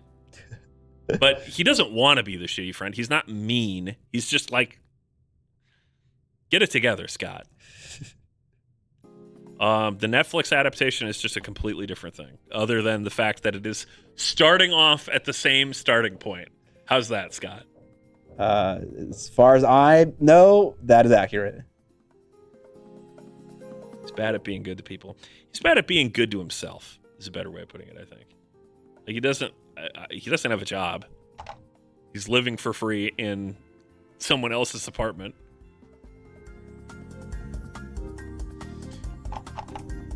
Okay, we got some black done. That was pretty easy. Still a pretty empathetic character if you can remember what life was like when you were like, between 16 and early 20s, depending on how quickly you grew up. His unlikability made it hard for me to enjoy the movie. That's fair, I think. The first time I've watched it and the subsequent times, that never occurred to me. It never occurred to me that, like, oh, this guy's unlikable. Other movies, that's definitely been a thought that I've had, but not in this one for whatever reason.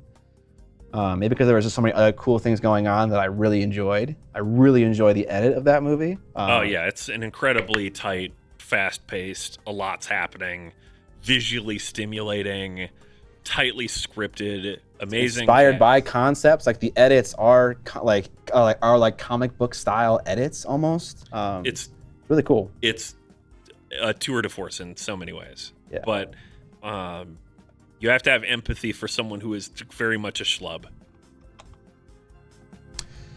Is Scott? No, I don't think Scott is Scott Pilgrim. Am I Scott Pilgrim? No, apparently I'm Peter Parker. That sounds more accurate to me.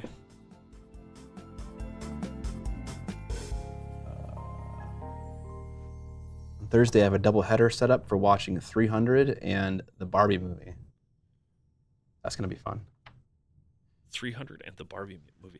It's supposed to be the Barbie movie and Oppenheimer. I know. I don't know why we're watching 300, but I don't really care. I like 300 as well. I mean, 300 is pretty rad, even if it is only like a 40-minute movie. Speaking of comic book movies, yeah, no kidding.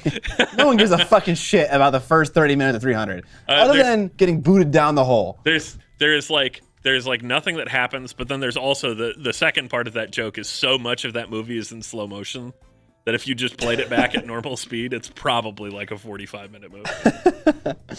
That's hilarious. All of your greatest enemies are your friends?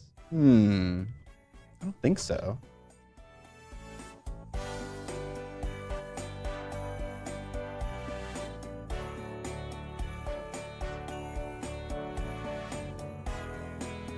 All right, let's see if this cream color is good enough for the cloth. I didn't like the changes that they made, Carl. I think the story suffered for it.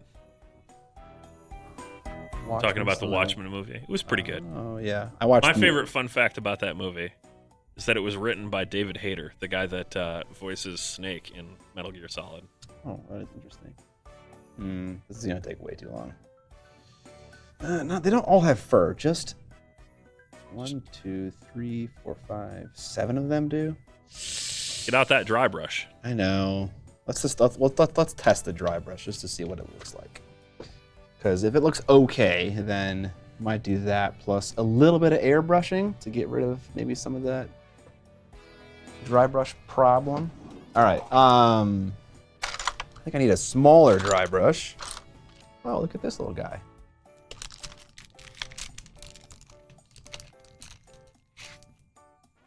Ooh, that feels not good.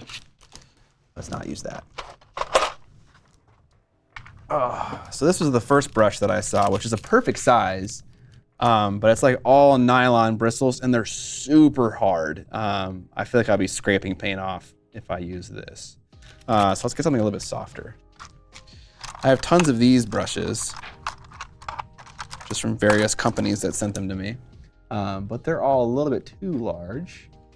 It's all right, bigger's better. Yeah, I just don't want to get a bunch of shit all over the place. This one's a little bit smaller. That one's the most usable one so far. I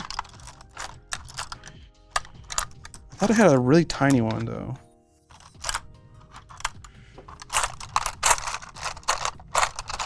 See you later, Jasmine. See ya. Oh, what's in here? Oh, the tiniest itty bitty one. Nice. Dry brush. Yeah, not a dry brush. Oh, maybe there's a dry brush on my desk somewhere? I thought that I was doing dry brushing at some point. My desk is too messy. All right, we'll use that smaller Cobalt Keep dry brush.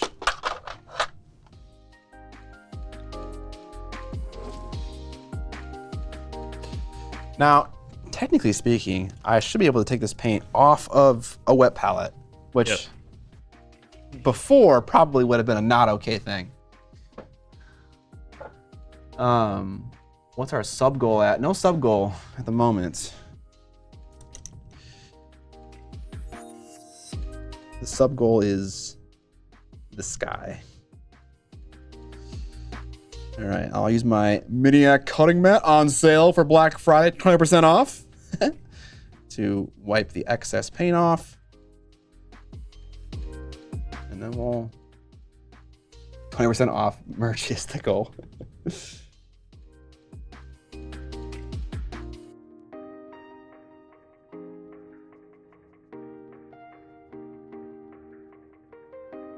I maybe should have done this before highlighting anything, because then you can kind of like hide a lot of over brushing with future highlights. That would have been wiser of me. That's okay. Wasn't thinking about it. Okay. Not terrible. Certainly looks brighter. It does look brighter, and it's maintaining some of that deeper shading. I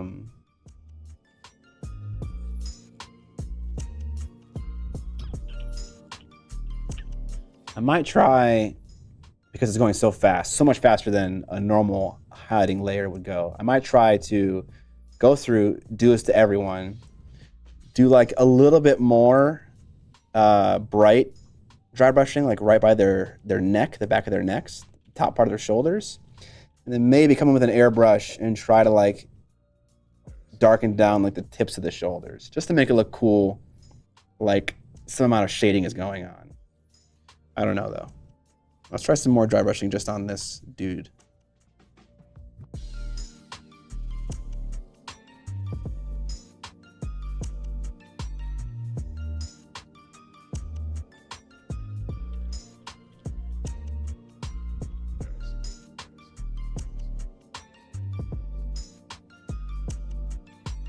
That looks fine. Compare and contrast to a different one. Yeah, I was just gonna say we're gonna do a little bit of that. Certainly brightens it up. It's nice also because it makes it more desaturated. Like it's a very yellow sepia colored thing at the moment, like right here. And so just like doing a little bit brighter of a highlight on it also makes it look more like parchment, which kind of makes it look less, I don't know, it stands out less in the scheme, which is largely blue colors and dark colors for that matter. I think we'll keep it up. At the very least, it isn't ruining anything. I do highlight dots on the tips of strands for fur. Yeah, when I want to like highlight fur and I want to layer it, but I don't want to like paint every single strand, I will do something similar to that. I'll just like do selective dots and streaks on like some of the prominent fur details, but even that would take like a long time. TCG Entry wants to know, where do you get those mats made? China. Whoa. Yeah, I get it made in China. Honestly, I just got lucky.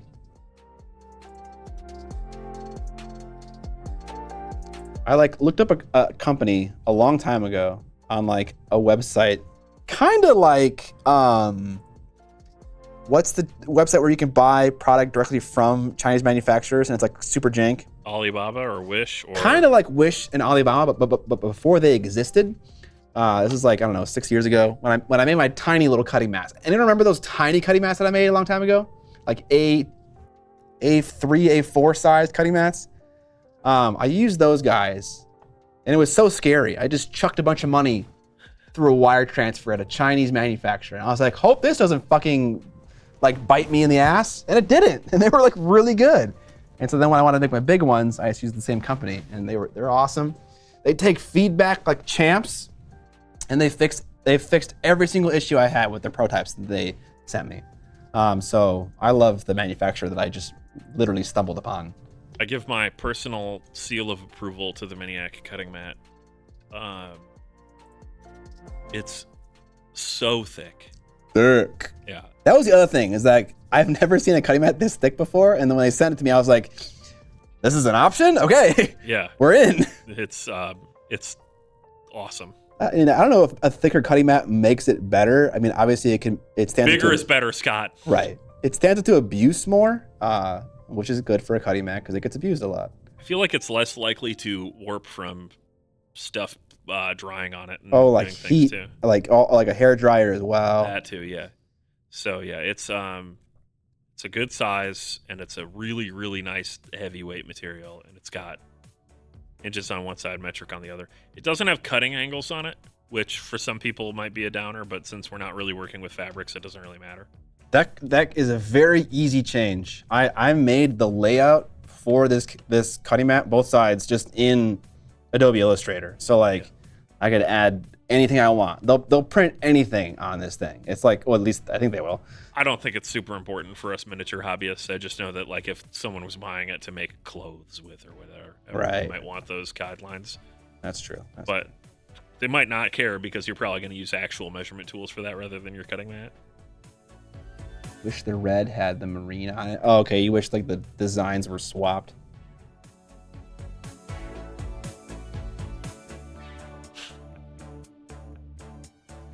Need some more paint in this bitch.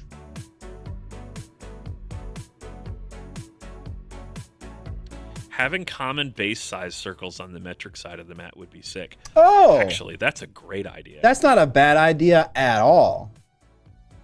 That's super fun.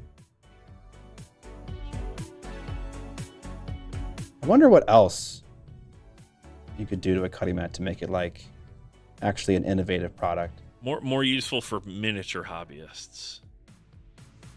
Could you have like cutout shapes? Would that be good? Like circle, square, so you could just trace it onto like styrene. That. How do you? I mean, like tracing that onto styrene is kind of difficult when it's underneath the styrene. Right. I kick ass for the Lord. Just trying to think. How do you make a cutting mat better? Idiot Painter says late to stream again. That's true. You're coming in right towards the end here. What up, Idiot Painter? Thanks for the sub. Appreciate it.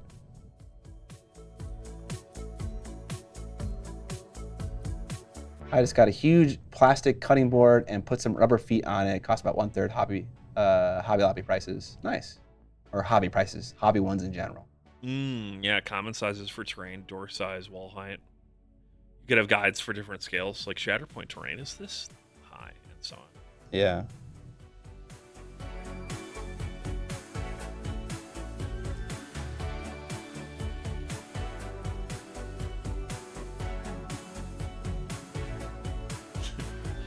Time to offer a 1-inch thick cutting mat. The shipping on that would be pretty expensive. Oh yeah, if you're curious why a cutting mat costs so much to ship, it's because it is so thick and because it is so heavy. Yeah. The thing by itself is it's 2 pounds 8 ounces, so it's 2.5 pounds, which Thick. maybe doesn't mean anything to people in Europe, but it's heavy. It's very heavy for shipping purposes. Color wheel, also an option. Kind of fucks with the aesthetic, but that is not a bad thing to add. Put a color wheel on there and you just make it all red. Yeah, just make a fucking red fucking The only color you need. It's like red to black and that's it. No, I'm gonna fuck up these things that I painted. Well, that's what you get for not thinking about your paint scheme. Oh, the tassel things? Yeah. What can you do?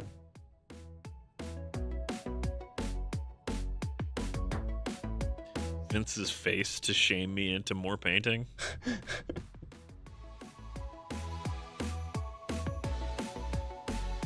What's the MOQ on those cutting mats if you wanted to do a special run with like different art or whatever? The company that I work with is like very go with the flow. There's not normally an MOQ. When I bought the very first run of the small ones, I'm pretty sure I bought like 300 of them. So, but they're like open to working with me, so it could be any amount really. It'd be fun to do like a drop style thing where it's like you have a limited amount of time and you can get the limited edition art with stupid catchphrases on it or whatever. Oh yeah. That seems like that would be a good idea. Sure edition. It's not about the FOMO so much as the fact that carrying SKUs is hard. Yeah, honestly, dude, running your own merch store is like not easy. You need so much shit and it takes up so much space. All of it does. Yeah. And adding one more shirt means that you have to carry in stock not just one shirt, but small, medium, large, extra large, 2X, 3X, 4X, and 5X. You need enough of all of those. So you're talking about, bringing in casually 400 shirts for one new shirt design. Yeah. The moist edition. Measurements for the inseams of Scott's various short shorts. That's why I'm trying to get this B2B running, baby. I forget what B2B means. Business to business. Isn't this essentially what... Oh, you just want to ship other people's merch? Is that effectively what it is? Yeah, Teespring would be a B2B type vendor where they're taking care of all the aspects of it. You're just, sending them the orders, so to speak. The problem with that is that it doesn't scale. Like, your quality control goes out the window when you start talking about things like we now operate in multiple countries and multiple continents. It's like, okay, well, you can't really make sure it's not shit, and they don't. Like both Redbubble and Teespring, in my experience, have issues where they make shitty T-shirts that like wash off in the laundry. So yeah. No, that's absolutely true and a big consideration. How about different model scales? Shit. Yeah, most of the big web vendors are not very good. There are companies that specialize in it for YouTubers. DFTBA, their store, they work with other creators. That's the Greens, Hank and John Green's organization. And I know that LTT has talked about doing that with Creator Warehouse, but I don't know that they've actually ever made anything for anyone else. It's just like theoretically the business model there. The Teespring shirt I ordered still cost a bunch shipped to Canada, then just obliterated after a couple of washes. Very shit. Sad. That is very sad. Hell yeah, I love DFTBA. Fuck, what does that mean again? Don't forget to be awesome. Okay, I knew I recognized that from somewhere. Yeah, that's like their catchphrase. I mostly just want to work with mini YouTubers. That's cool. Yeah, it's just hard. It's a thing that doesn't scale very well, and you have to be very mindful about it when it scales. So if you're able to do that, then you'll be good. Lip on the cutting mat sounds like a great idea, except here's my immediate concern. If there's a substantial lip, then when you flip it over, then all of the edges will be pushed up and be proud in a non-flat way. This is Could true. maybe cut a groove though, like a channel that would catch liquid before it falls off around the edge. Yeah, I mean, like, you're getting a lot of paint on the palette to the point where it's like moving around. No, but like, you know, if you spill because you're using Nuln Oil and GW Wash's natural state is tipped over,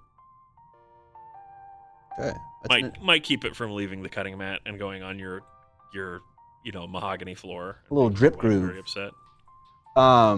Yeah, kind of like a cutting mat.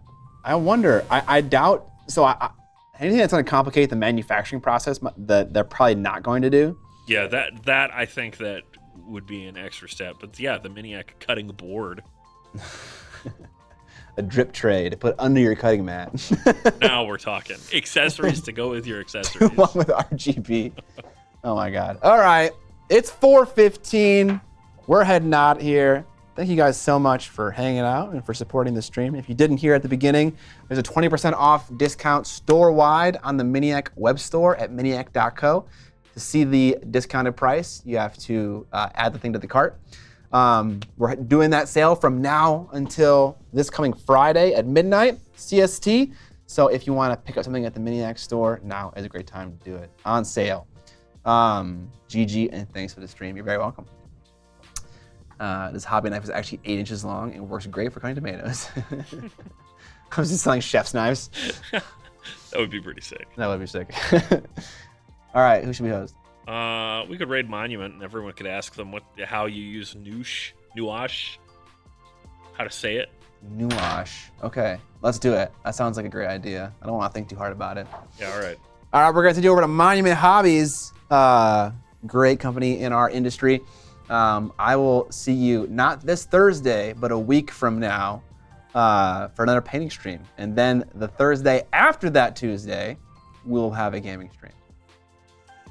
But yeah, otherwise. Thursday after that Tuesday. Yeah, it was confusing. I don't know why you said it like that. That made my brain hurt. One week from today is the next stream. Next Tuesday. Yeah. That's all you need to know about. All right, y'all. Ready to go, Evan? Yeah. See you in a week, if not sooner. All right, see you in a week, guys. Peace.